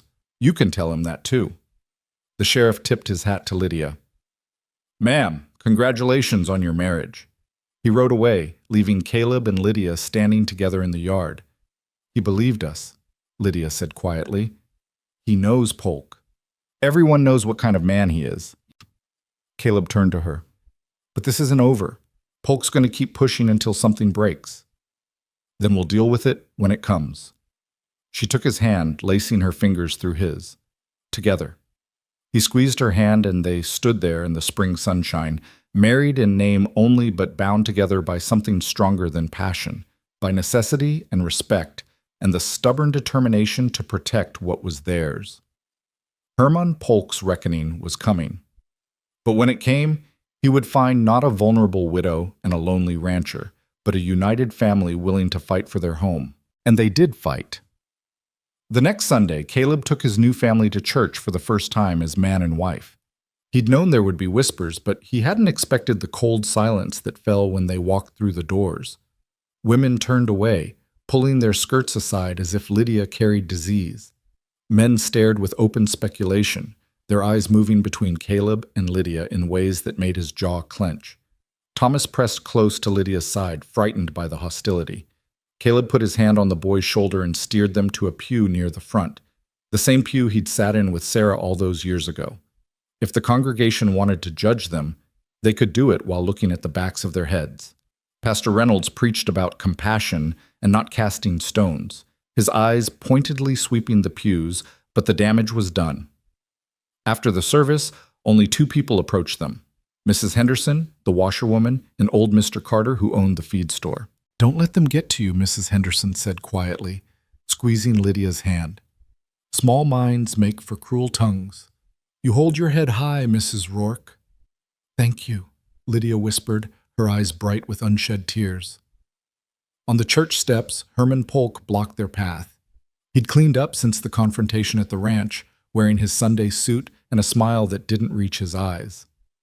"Well, well, the happy couple," his voice carried across the churchyard. "Didn't take you long to trap yourself a rich rancher, did it, Lydia? Smart woman, spreading your legs for—" Caleb's fist connected with Polk's jaw before the man could finish. Polk went down hard, blood spurting from his split lip. Women gasped. Men rushed forward, some to help Polk, others to hold Caleb back. "You watch your mouth around my wife," Caleb growled, shaking off the hands trying to restrain him. "Or next time I'll do more than split your lip." "You're crazy." Polk scrambled to his feet, dabbing at his bleeding mouth. "Everyone saw it. He attacked me for no reason." "No reason?" Caleb took a step forward, and Polk actually backed up. "You called my wife a whore in front of the whole congregation. That's reason enough." Pastor Reynolds hurried down the steps. "Gentlemen, please. This is the Lord's house." "Then maybe Polk should remember the commandment about bearing false witness," Caleb said. He turned to Lydia, who stood frozen on the steps, her face white. "Come on. We're going home." They drove back to the ranch in tense silence. Thomas had fallen asleep against Lydia's side, exhausted by the tension. When they pulled up to the house, Lydia finally spoke. "You shouldn't have hit him." "He called you a whore." "I know what he called me, but now you've given him exactly what he wants, witnesses who saw you attack him. He can press charges, Caleb. He can have you arrested." "Let him try." Caleb helped her down from the wagon, his hands lingering on her waist. "I won't let anyone speak about you that way. Not ever. I can handle cruel words. What I can't handle is you getting hurt because of me." She looked up at him, and the fear in her eyes was real. "You've given us so much. I couldn't bear it if protecting me cost you everything." He cupped her face in his hands, his thumbs brushing away the tears that had finally spilled over. "You and Thomas are my family now. Protecting you doesn't cost me anything. It's what a man does for his family." She leaned into his touch, and for a moment they stood there in the afternoon sun, closer than they'd been since the chaste kiss at their wedding. Caleb wanted to kiss her again, properly this time, but Thomas stirred between them and the moment broke. That night, lying in his bed alone, Caleb admitted the truth he'd been avoiding. This wasn't just a practical arrangement anymore. Somewhere between the blizzard and the shotgun, between the quiet dinners and Thomas calling him Pa, he'd started to care for Lydia as more than just his housekeeper or his paper wife. He was falling for her, and that terrified him more than Herman Polk ever could. The week that followed was quiet, deceptively peaceful. Caleb worked the ranch while Lydia tended the house and garden. Thomas followed Caleb everywhere, chattering endlessly about the horses and the cattle and the way the new calf could already run. They were playing at being a family, Caleb thought, and getting better at it every day. On Friday afternoon, Sheriff Taylor rode up again, and Caleb knew before the man dismounted that the news wasn't good. Polk filed charges, the sheriff said without preamble. Assault. Says you attacked him without provocation on church grounds. That's a lie and you know it. What I know doesn't matter. He's got a dozen witnesses who saw you hit him. Sheriff Taylor looked genuinely regretful. I have to take you in, Rourke. Judge Hartley will hear the case next week.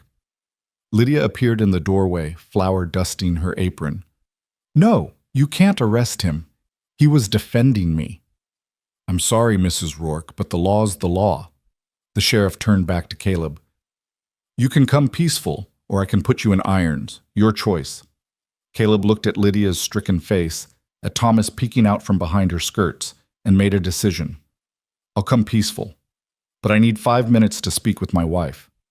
The sheriff nodded and stepped back, giving them space. Caleb took Lydia into the house, away from the sheriff's hearing. This is my fault, she said immediately. If I hadn't... Stop. He gripped her shoulders. This is Polk's doing, not yours. He's trying to separate us, hoping you'll run if I'm locked up. I won't run. I know you won't. He pulled her close, breathing in the scent of her hair. But you need to be careful while I'm gone. Keep the doors locked. Keep the shotgun loaded. If Polk or any of his men come around, you don't hesitate. You shoot first and answer questions later. Caleb, you're scaring me. Good. You should be scared. Polk's desperate now, and desperate men do dangerous things. He pulled back enough to look at her face. Promise me you'll be careful. I promise. She gripped his shirt. How long will they keep you? Until the hearing? A week? Maybe less if Judge Hartley can fit it in sooner. He smoothed her hair back from her face. You'll be all right. You're strong, Lydia. Stronger than you know. Thomas ran up and threw his arms around Caleb's legs. Pa, don't go. Don't let the bad man take you. Caleb knelt down and pulled the boy into a fierce hug. I have to go, buddy, but I'll be back soon. Meanwhile, you're the man of the house. You take care of your mama for me, all right? I will, Pa, I promise. The ride to town was long and humiliating. Word had spread, and people came out to watch as Sheriff Taylor brought Caleb in. Some looked sympathetic, but most just stared with the hungry curiosity of people watching someone else's misfortune. The jail cell was small and cold, with a narrow cot and a bucket. Caleb had never been locked up before, and the confinement made his skin crawl. But worse than the cell was the knowledge that Lydia and Thomas were alone at the ranch, unprotected except for a shotgun and Lydia's determination. Pastor Reynolds visited the next day, bringing food from his wife and news from town. Polk's telling everyone you're dangerous, that you've always had a violent temper, the pastor said. He's got people believing you married Mrs. Rowan just to have a woman to control, that you're no better than a brute. And what are you telling people? The truth, that I've known you 15 years and never saw you raise your hand to anyone who didn't deserve it. That Mrs. Rowan is a good woman who needed protection, and you gave it to her. Pastor Reynolds leaned closer to the bars. But Caleb, the truth doesn't always matter when lies are more entertaining. What about Judge Hartley? Is he a fair man? He is. But he's also up for re-election next year, and Polk has friends with money and influence. The pastor's expression was grave. I'm worried, Caleb. I won't lie to you. After the pastor left, Caleb lay on his cot and stared at the ceiling, rage and helplessness churning in his gut. This was exactly what Polk wanted, to separate him from Lydia, to make her vulnerable. And Caleb had walked right into the trap. 3 days into his confinement, Sheriff Taylor came to the cell with a telegram. It's from the county seat. Thought you'd want to see it. Caleb read the message twice, unable to believe what he was seeing. Herman Polk had been arrested. The charge, cattle rustling. Evidence had been found linking him to a ring of thieves operating across 3 counties. He was being held pending trial. How? Caleb looked up at the sheriff. How did they catch him? Anonymous tip led them to a hidden camp where they found stolen cattle with altered brands. Polk's been working with a gang out of Missouri, using his rental properties to hide stolen stock. Sheriff Taylor actually smiled. Looks like you won't be the only one seeing Judge Hartley after all. Does this mean I'm free? Not yet. You still hit him in front of witnesses. But the judge is coming tomorrow instead of next week. Says he wants to clear this up quick now that Polk's been exposed as a criminal. The sheriff lowered his voice. Between you and me, Rourke, I think you'll walk. Nobody's going to care about a split lip when Polk's looking at 5 years for rustling. The next afternoon, Caleb stood before Judge Hartley in the small courtroom. Polk was there too, in chains, looking smaller and meaner than Caleb remembered. The man's face was bruised. He'd apparently resisted arrest, and his eyes darted around the room like a trapped rat. "Mr. Rourke," Judge Hartley said, peering over his spectacles, "you're charged with assault on Mr. Herman Polk. How do you plead?" "Guilty, Your Honor. I hit him, but I had cause." "Explain." Caleb told the story plainly. Polk's harassment of Lydia, his attempt to take her from Caleb's land, the threats, and finally the vile names he'd called her on the church steps. When he finished, the judge turned to Polk. "Mr. Polk, is this account accurate?" Polk snarled. "That woman is a whore who was living in sin with him for weeks before they married. She owed me money and—" "Answer the question. Did you call Mrs. Rourke a whore on the church steps?" "She is a—" "That's a yes." Judge Hartley's voice cut through Polk's rant. "Mr. Rourke, I'm fining you $5 for disturbing the peace. Consider yourself lucky I don't give you a medal instead. Case dismissed." The gavel came down, and Caleb felt 4 days of tension drain from his body. He paid his fine and walked out of the courthouse a free man. The first thing he did was head to the general store, where he knew Lydia had come to trade eggs for supplies. He found her coming out with Thomas, a basket on her arm. When she saw him, her face lit up like sunrise, and she ran to him, actually ran, propriety be damned, and threw her arms around his neck. "You're free. Oh, thank God, you're free." He held her tight, right there on Main Street with half the town watching. "Did you think I wouldn't be?" "I was terrified. I thought they'd send you to prison and Thomas and I would be alone again, and—" She was crying now, her face pressed against his shirt. "I was so scared. Pa!" Thomas crashed into them, wrapping his small arms around both their legs. "You came back!" Caleb picked up his son, and pulled his wife closer with his free arm. Let the town stare. Let them whisper. This was his family, and he'd burn down the world to keep them safe.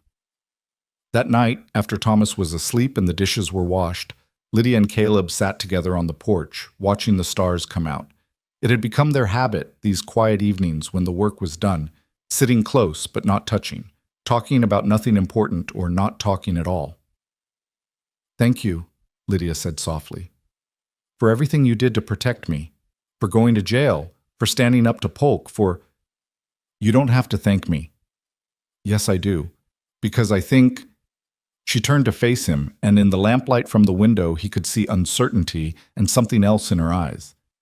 "I think somewhere along the way, this stopped being just an arrangement, for me at least." Caleb's heart hammered against his ribs. "What are you saying?" "I'm saying I care about you, Caleb, more than I should, given the terms we agreed to. I'm saying when you were locked up, I wasn't worried about losing my home or my security. I was worried about losing you." She took a shaky breath. "I understand if you don't feel the same way. I know this was supposed to be practical, nothing more, but I needed you to know."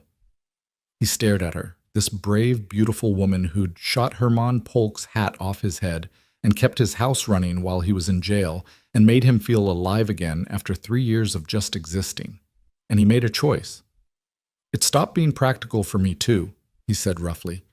"I've been fighting it, telling myself I was too old to feel this way again, that you'd married me out of necessity and nothing more. But Lydia, when I was in that cell, all I could think about was you, coming home to you, keeping you safe, building a life with you." "A real life?" Her voice was barely a whisper. "Not just a real life, a real marriage." He reached out and tucked a strand of hair behind her ear, his hand lingering on her cheek. "If that's what you want." "It's what I want." She leaned into his touch. "But Caleb, I need to know, am I just a replacement for Sarah? Because I can't be her. I'll never be her." "I don't want you to be Sarah." He said it firmly, needing her to believe him. "Sarah was my first love, and I'll always cherish what we had. But you're different. You're strong, where she was gentle, brave where she was cautious. You fit into my life in ways Sarah never could have, and I—" He stopped, the words catching in his throat. "You what?" "I love you." The admission felt like jumping off a cliff. I didn't mean to. I tried not to. But I love you, Lydia Rourke, and I want this marriage to be real in every sense of the word. She kissed him. Not the chaste peck from their wedding, but a real kiss. Deep and desperate and full of months of denied wanting. Caleb kissed her back, his hands tangling in her hair, pulling her closer. She tasted like the apple pie she'd made for dessert, sweet and tart and perfect.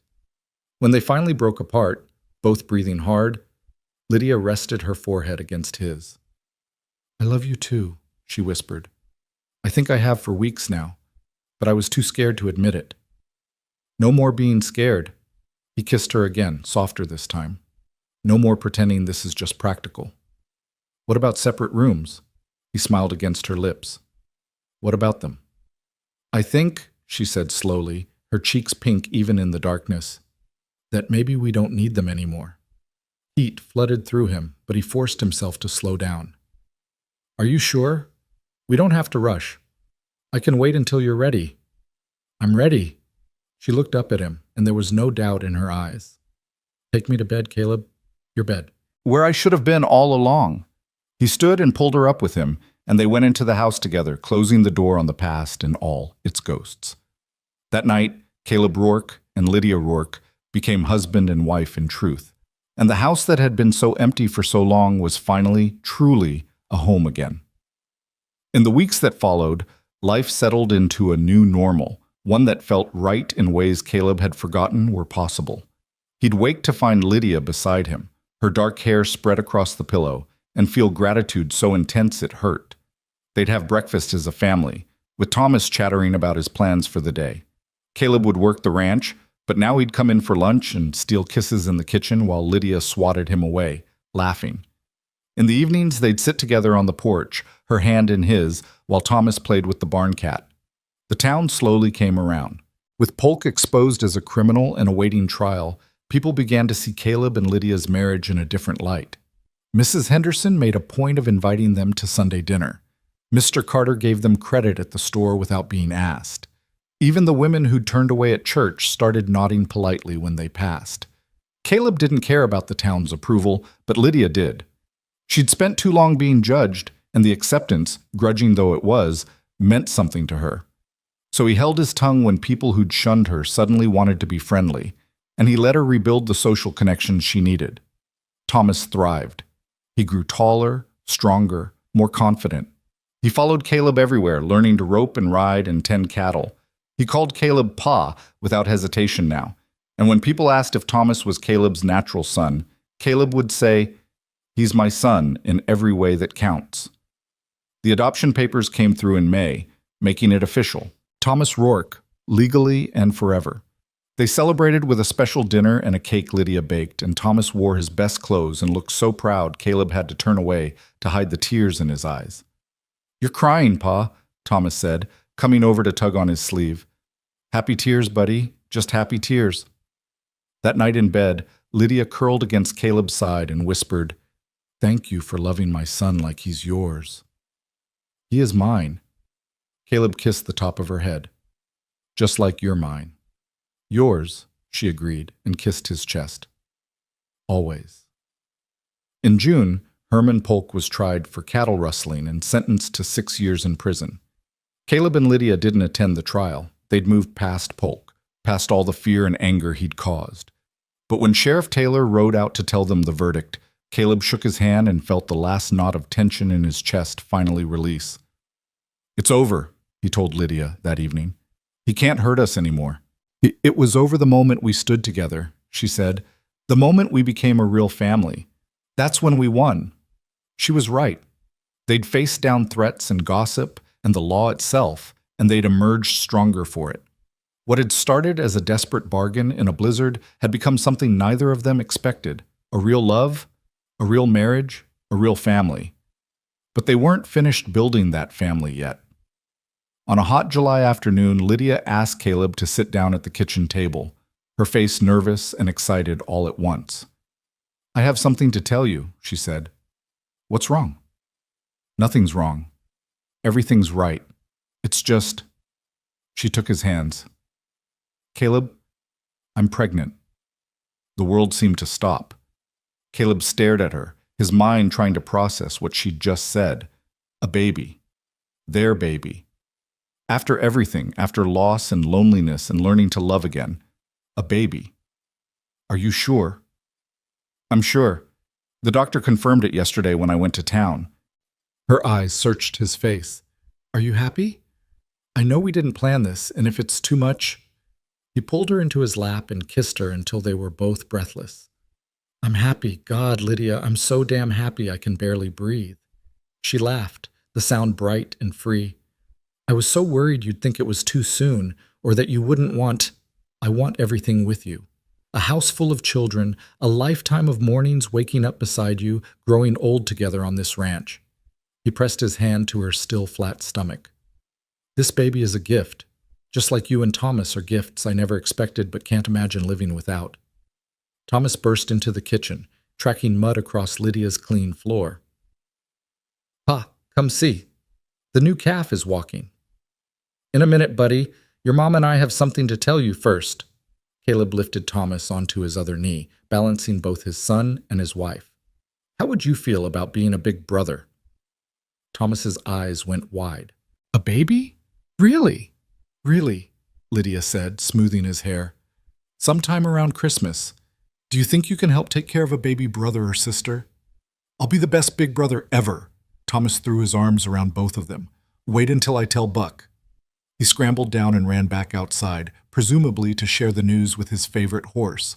Caleb and Lydia sat together in the kitchen, laughing at their son's enthusiasm, holding on to each other like they'd never let go. We're really doing this, Lydia said. Building a family, a life, everything. We really are. Caleb kissed her softly. And it's going to be amazing. That night, after Thomas was asleep and the house was quiet, Caleb stood at the window of his bedroom, their bedroom, and looked out at the ranch he'd built. The land that had felt like a burden when he was alone now felt like a legacy to pass down. The house that had been so empty now rang with laughter and love. He thought about Sarah, who he'd loved first and lost too soon. He hoped she could see him now, see that he'd found happiness again. He thought she'd approve of Lydia, of the woman who'd brought his house back to life and given him a reason to stop just surviving and start actually living. Lydia came up behind him and wrapped her arms around his waist. What are you thinking about? About how one blizzard changed everything, if you hadn't stumbled onto my porch that night, but I did. She rested her cheek against his back. And you let me in. You could have turned me away, sent me on to town, but you didn't. I'm glad I didn't. He turned in her arms and held her close. Best decision I ever made, letting you and Thomas into my life. Second best, she corrected with a smile. The best was making it permanent. He couldn't argue with that. Marrying Lydia had been practical, yes, but it had also been the moment he'd stopped being afraid to live again. The moment he'd chosen possibility over safety. They went to bed together, tangled in each other's arms, while outside the summer wind whispered through the prairie grass and the stars wheeled overhead. Tomorrow would bring work and challenges and all the small struggles of building a life. But tonight, they had this, warmth and love and the certainty that whatever came next, they'd face it together. The lonely rancher wasn't lonely anymore. The desperate widow had found safety and love, and the house that had waited so long in silence was full of life again, ready for all the years of joy and sorrow and ordinary miracles still to come. Summer melted into autumn, painting the Kansas prairie in gold and amber. Lydia's belly grew round with new life, and Caleb found himself touching it constantly. In the kitchen while she cooked, on the porch in the evenings, in their bed at night. He'd press his palm against the swell and feel their child move beneath his hand, and every time it filled him with a wonder so profound he could barely speak. Thomas was beside himself with excitement about becoming a big brother. He talked to Lydia's stomach, telling the baby about the horses and the cattle and all the things they'd do together when the baby was big enough. He made drawings to hang in the nursery, the room that had been Sarah's, now cleaned and painted and filled with a cradle Caleb had built with his own hands.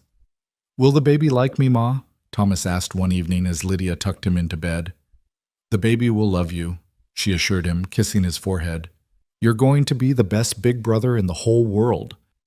I'll teach the baby everything Pa taught me, how to feed the chickens and brush the horses and find the best fishing spots. His eyes were already drooping with sleep. and I'll protect the baby, just like Pa protects us. After Thomas fell asleep, Lydia found Caleb in their bedroom, staring at the cradle he'd finished that afternoon. It was beautiful work, smooth pine with carved animals on the sides, a family of deer on one end and a pair of horses on the other. "It's perfect," she said, running her hand along the polished wood. "I made one for my first child." His voice was rough. "Sarah lost the baby at 5 months. We never got to use it. I burned it after she died. Couldn't stand to look at it." He touched the cradle gently. "But this one feels different. This one feels like hope." Lydia wrapped her arms around him from behind, her swollen belly pressed against his back. "This baby is going to know nothing but love, Caleb. From both of us and from Thomas. We're giving this child everything we never had. Security, safety, a real family." He turned in her arms and kissed her deeply. "I love you. I don't say it enough, but I do. You've given me everything." We gave each other everything. She smiled up at him. "Now let's get some sleep. This baby has been kicking all day, and I'm exhausted." They settled into bed together, Caleb curled protectively around Lydia with his hand on her belly. He felt a strong kick against his palm and smiled in the darkness. His child, his wife, his son sleeping down the hall. A year ago, he'd been alone in this house, going through the motions of living without actually being alive. Now everything had changed, and he sent up a silent prayer of thanks to whatever force had driven Lydia to his door that frozen night. October brought the first frost and news that spread through the county like wildfire. Herman Polk had died in prison. "An illness," the letter from the warden said, "quick and without much suffering." The man who'd terrorized Lydia, who'd threatened their family, who'd embodied all their fears, was simply gone. Caleb read the letter twice, then handed it to Lydia without comment. She read it standing at the kitchen counter, her face unreadable. When she finished, she folded it carefully and set it aside. "I should feel something," she said quietly, "relief or satisfaction or even pity, but I just feel nothing. He's gone, and it changes nothing about our lives. Because we already moved past him." Caleb pulled her close, careful of her belly. "He stopped mattering the moment we decided to be a real family." "I suppose you're right." She leaned against his chest. "It's strange, though. For so long he was this presence in my life, this threat hanging over everything, and now he's just gone, like he never mattered at all. He didn't matter, not really. He was just a cruel man who wielded what little power he had to hurt people weaker than him." Caleb kissed the top of her head. "The world's better off without him, but we're not going to waste energy celebrating his death. We've got better things to focus on. Like the baby, who was due in just 2 months. Like the ranch, which was thriving under Caleb's careful management. Like Thomas, who'd started reading from the primers Lydia taught him with, sounding out words by the fire in the evenings. They had a life now, full and real and good. And Herman Polk's death was just a footnote to their story. That Sunday, they went to church as a family, something that had become easier as the town's attitude toward them softened. Lydia was visibly pregnant now, and the women who'd once shunned her now stopped to coo over her belly and offer advice. Mrs. Henderson had organized a quilting bee to make blankets for the baby, and even the pastor's wife had contributed squares. After the service, they were approached by a young couple Caleb didn't recognize. The man was thin and nervous, his wife round-faced and timid. They introduced themselves as the Millers, new to the area and looking for work. "Mr. Carter at the feed store said you might be hiring," the young man said, twisting his hat in his hands. "I'm good with cattle and horses, and my wife's a hard worker. We've got references from back in Missouri, and we're willing to work for fair wages and a place to stay." Caleb studied them, seeing something familiar in their desperation. Young, poor, probably running from something or toward something better. He'd been that young man once, building this ranch from nothing. "I've got a line shack on the north pasture," he said slowly. "Needs some fixing up, but it's solid. You work the winter for me, prove yourself, and come spring we'll talk about permanent wages and building you a proper house on the property." The young man's face lit up with hope so bright it hurt to look at. "Yes, sir, thank you, sir. We won't let you down." "See that you don't?" Caleb shook his hand. "Report Monday morning. I'll show you the work that needs doing." After the Millers left, practically floating with relief, Lydia squeezed Caleb's arm. That was kind of you. That was practical. I need help with the ranch, especially with the baby coming. But he couldn't quite hide his smile. Besides, I remember what it's like to need someone to take a chance on you. Like I took a chance on you? She was teasing now, her eyes bright. Like we took a chance on each other. He helped her up into the wagon, his hand lingering on her back. Best gamble either of us ever made. November arrived with cold rain and gray skies. Lydia grew larger and more uncomfortable, her back aching, her sleep restless. Caleb did what he could, rubbing her feet in the evenings, taking over more of the heavy household work, making sure she rested. Thomas tried to help too, bringing his mother pillows and cups of water, patting her belly and telling the baby to stop kicking so much. The Millers moved into the line shack and proved to be good workers. Young Jacob Miller was quick to learn and didn't complain about the hard work. His wife, Emma, helped Lydia when she could, coming to the house twice a week to do the heavier cleaning and laundry. It was nice, Lydia thought, to have another woman nearby. Nice to have neighbors who felt like friends instead of judges. On a cold night in late November, Lydia woke Caleb with a hand on his shoulder and fear in her voice. It's time. He was up instantly, his heart hammering. You're sure? It's early. The baby doesn't care about dates, Caleb. It's coming. She gripped his hand as a contraction rolled through her. You need to get the doctor. I'm not leaving you. You have to. Please. Another contraction, stronger this time. Send Jacob for the doctor. You stay with me. Caleb dressed faster than he ever had in his life, pulling on boots and coat. He ran through the cold darkness to the line shack and pounded on the door. Jacob appeared, bleary-eyed and confused. My wife's in labor. Ride to town and fetch Dr. Morrison. Fast as you can. Jacob nodded and was moving before Caleb finished speaking. Caleb ran back to the house and up the stairs to their bedroom, where Lydia was breathing through another contraction, her face pale in the lamplight. I'm here. He took her hand. Jacob's gone for the doctor. What about Thomas? Still asleep. We'll deal with him when he wakes. Caleb smoothed her hair back from her sweaty forehead. What do you need? What can I do? Just stay with me. Don't leave me alone. Never. He kissed her hand. I'm not going anywhere. The next hours were the longest of Caleb's life. He'd been through childbirth once before, with Sarah, but that baby had come too early and too small and hadn't survived. This time felt different. Lydia was strong, the baby was full term, and Dr. Morrison arrived just as the sun was rising, his bag in hand and calm competence on his face. Thomas woke and appeared in the doorway, scared by his mother's cries. Caleb left Lydia long enough to take the boy downstairs, where Emma Miller had arrived to help. Is Mama going to die? Thomas asked, his eyes huge with fear. No, buddy. Your mama's just working hard to bring your baby brother or sister into the world. Caleb knelt down and hugged him tight. It's scary to hear her hurting, but I promise she's going to be fine. Mrs. Miller is going to stay with you, and when the baby comes, you'll be the first to meet your new brother or sister. All right?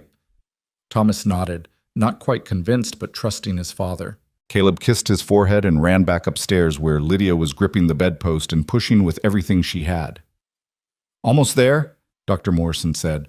One more push, Mrs. Rourke. Lydia screamed, a sound of pure effort and determination, and then suddenly there was another sound, the thin, outraged wail of a newborn. Caleb's knees went weak with relief. It's a girl, Dr. Morrison announced, holding up the squirming, red-faced infant. A healthy baby girl. Caleb moved to Lydia's side as the doctor cleaned and wrapped the baby.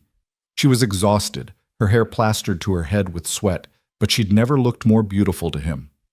A girl, she whispered. Caleb, we have a daughter. He kissed her, tasting salt and tears. His or hers, he couldn't tell. You did it. You were so brave. I'm so proud of you. Dr. Morrison placed the baby in Lydia's arms, and Caleb got his first real look at his daughter.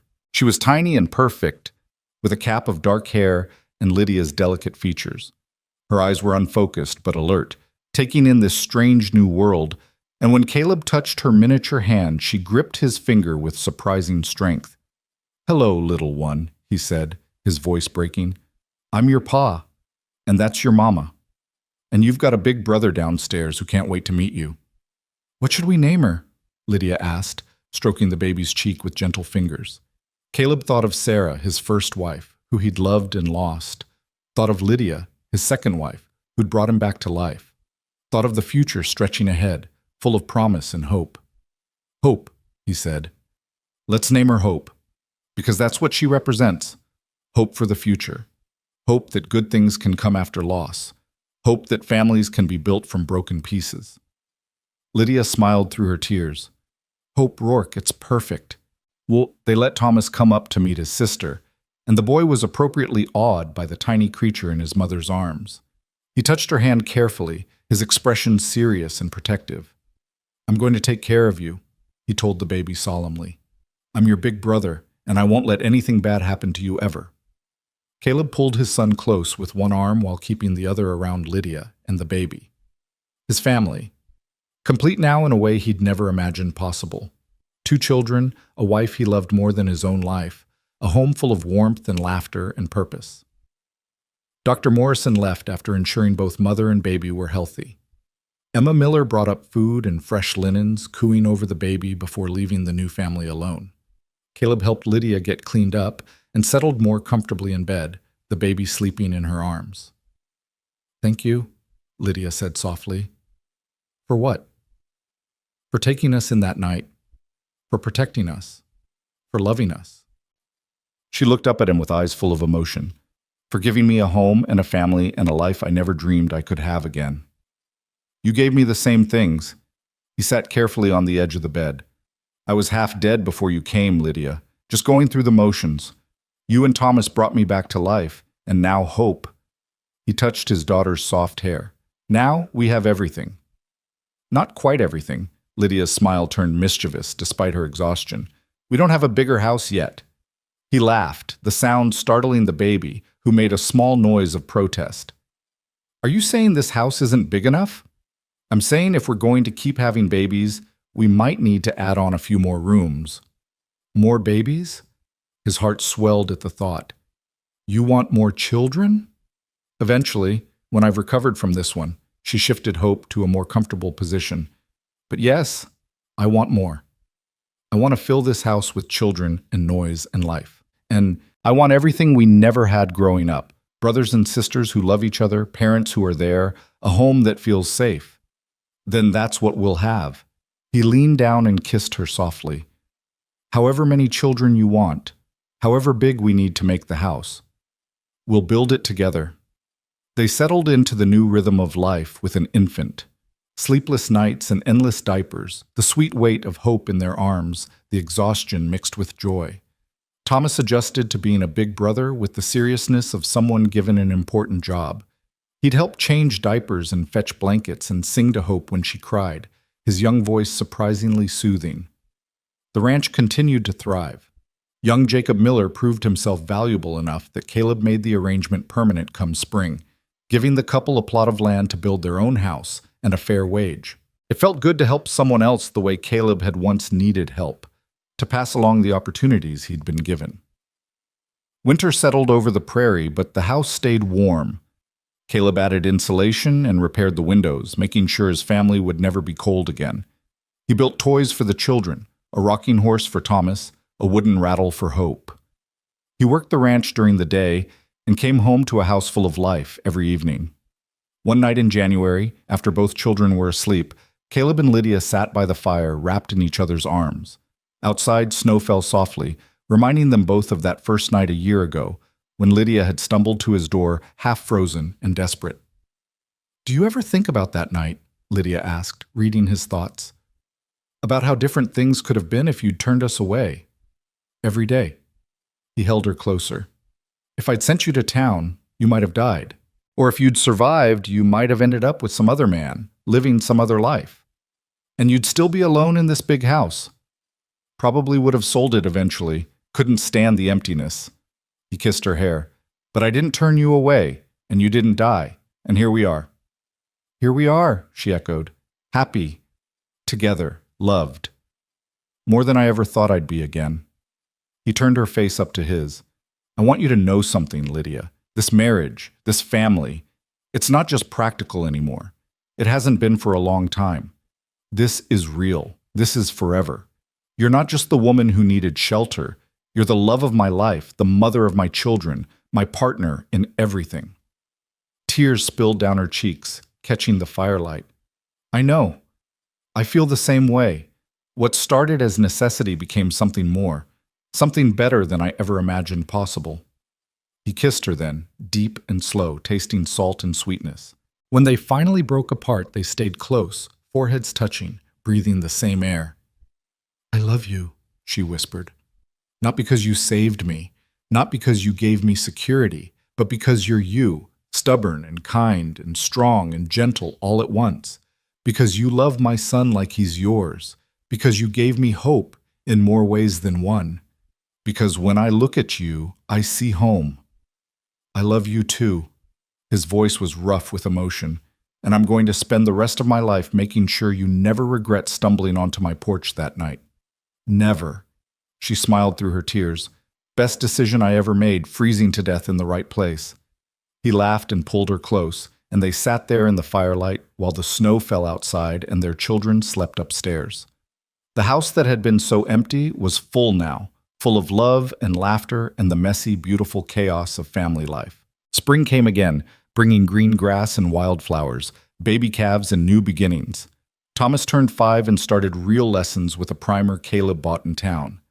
Hope grew strong and healthy, her dark hair turning lighter, her eyes settling into the same storm gray as her father's. She smiled at Caleb when he came in from work and reached for him with chubby hands, and every time it melted his heart completely. Lydia bloomed too, her figure returning, her strength renewed. She worked in the garden she'd planted, growing vegetables and herbs and flowers to brighten the house. She became friends with Emma Miller and several other women in town, building the social connections that made a place feel like home. On Sundays, the whole family would dress up and go to church, where they were greeted warmly now instead of with suspicion and whispers. The ranch prospered. Caleb bought more cattle, fixed up the outbuildings, improved the land. He was building something now, not just a working ranch, but a legacy to pass down to his children. Thomas showed interest in the work, following Caleb everywhere, asking endless questions about the animals and the land. Caleb was patient, teaching his son everything he knew, the way his own father had once taught him. On a warm evening in May, Caleb found Lydia sitting on the porch with Hope in her arms, watching Thomas chase the barn cat through the yard. She looked content and peaceful, more beautiful than ever in the golden sunset light. "What are you thinking about?" he asked, settling beside her. "How far we've come." She leaned against his shoulder. "A year and a half ago, I thought my life was over. I had no home, no money, no hope for the future. And now look at us. We have everything." "We do." He put his arm around her, careful not to jostle the sleeping baby. "Though I heard you talking to Emma about maybe having another child." She blushed. "You heard that?" The window was open. He grinned. "So? Is it true?" "Maybe. Eventually." She looked up at him, suddenly shy. "Would you want another baby?" "I'd want a dozen babies if you wanted them." He kissed her temple. "Though I'd settle for 2 or 3 more. Fill up this house the way you said." 2 or 3 more, she repeated, laughing. "You're ambitious. I'm greedy. I've got a good thing here, and I want to hold on to it as long as possible." He took Hope from her arms and cradled his daughter against his chest. The baby stirred but didn't wake, trusting completely in her father's arms. "These children, this family, it's everything I never knew I needed." "Me too." Lydia rested her head on his shoulder, watching Thomas finally catch the cat and scoop it into a gentle hug. "We built something good here, didn't we? Something that'll last." "We built something extraordinary." He kissed the top of her head. "And we're not done yet. We've got years ahead of us. Years of watching these kids grow, years of working this land together, years of loving each other." "Promise me something," she said quietly. "Anything. Promise me you'll never regret it. Even when times get hard, even when the kids are difficult or money's tight or we're both exhausted. Promise me you'll remember this feeling and know it was all worth it." "I promise." He said it firmly, without hesitation. "Lydia, there's not a single moment I regret. Not one decision, not one choice. This marriage, this family, it's the best thing that ever happened to me, and I'll spend the rest of my life being grateful that you stumbled onto my porch that night." She turned and kissed him, soft and sweet, while Hope slept between them, and Thomas played in the yard and the sun painted the sky in shades of gold and pink. It was an ordinary moment, really, nothing dramatic or life-changing. Just a family together on their porch, loving each other in the quiet way that built lifetimes. But to Caleb and Lydia, it was everything. It was the fulfillment of promises made in desperation and kept in love. It was proof that broken people could heal, that lonely hearts could find connection, that families could be built from nothing more than necessity and hope and stubborn determination. The lonely rancher wasn't lonely anymore. The desperate widow had found not just shelter, but a home, a real home, with love and laughter and children who'd grow up knowing they were wanted. What had started with a blunt proposal, "I need a wife tonight, and you need a roof," had become a love story neither of them expected, but both would cherish forever. As the stars came out and the prairie settled into evening quiet, Caleb Rourke held his wife and daughter close and watched his son play in the twilight. He thought about the journey that had brought them here, about loss and grief, and the courage it took to open his heart again. He thought about Lydia's bravery, Thomas's resilience, Hope's pure trust in the world, and he knew, with absolute certainty, that this was what happiness looked like. Not perfect, never perfect, but real and solid and worth fighting for. They'd faced down threats and gossip, fear and uncertainty, and they'd come through stronger, together. Thomas ran up the porch steps, breathless and grinning. "Pa, did you see? I caught smoke all by myself." "I saw, buddy. You're getting quick." Caleb ruffled his son's hair. "Time to wash up for bed." "Can you tell me a story about when you and Ma first met?" Lydia and Caleb exchanged glances, sharing a smile full of private memories. "I think we can do that," Lydia said. "Come on, let's get you inside." They went into the house together, the whole family, and Caleb closed the door on the night. Inside was warmth and light, and the sound of Thomas's chatter as he raced up the stairs. Inside was the smell of Lydia's cooking and the soft weight of hope in his arms. Inside was home. Real, permanent, forever home. And as Caleb settled into the rocking chair to tell his son the story of a blizzard and a desperate widow and a lonely man who took a chance on love, he sent up a prayer of thanks for second chances, for brave women and resilient children, for houses that became homes and strangers who became family, for a life rebuilt from broken pieces into something beautiful and whole and entirely worth living. The end.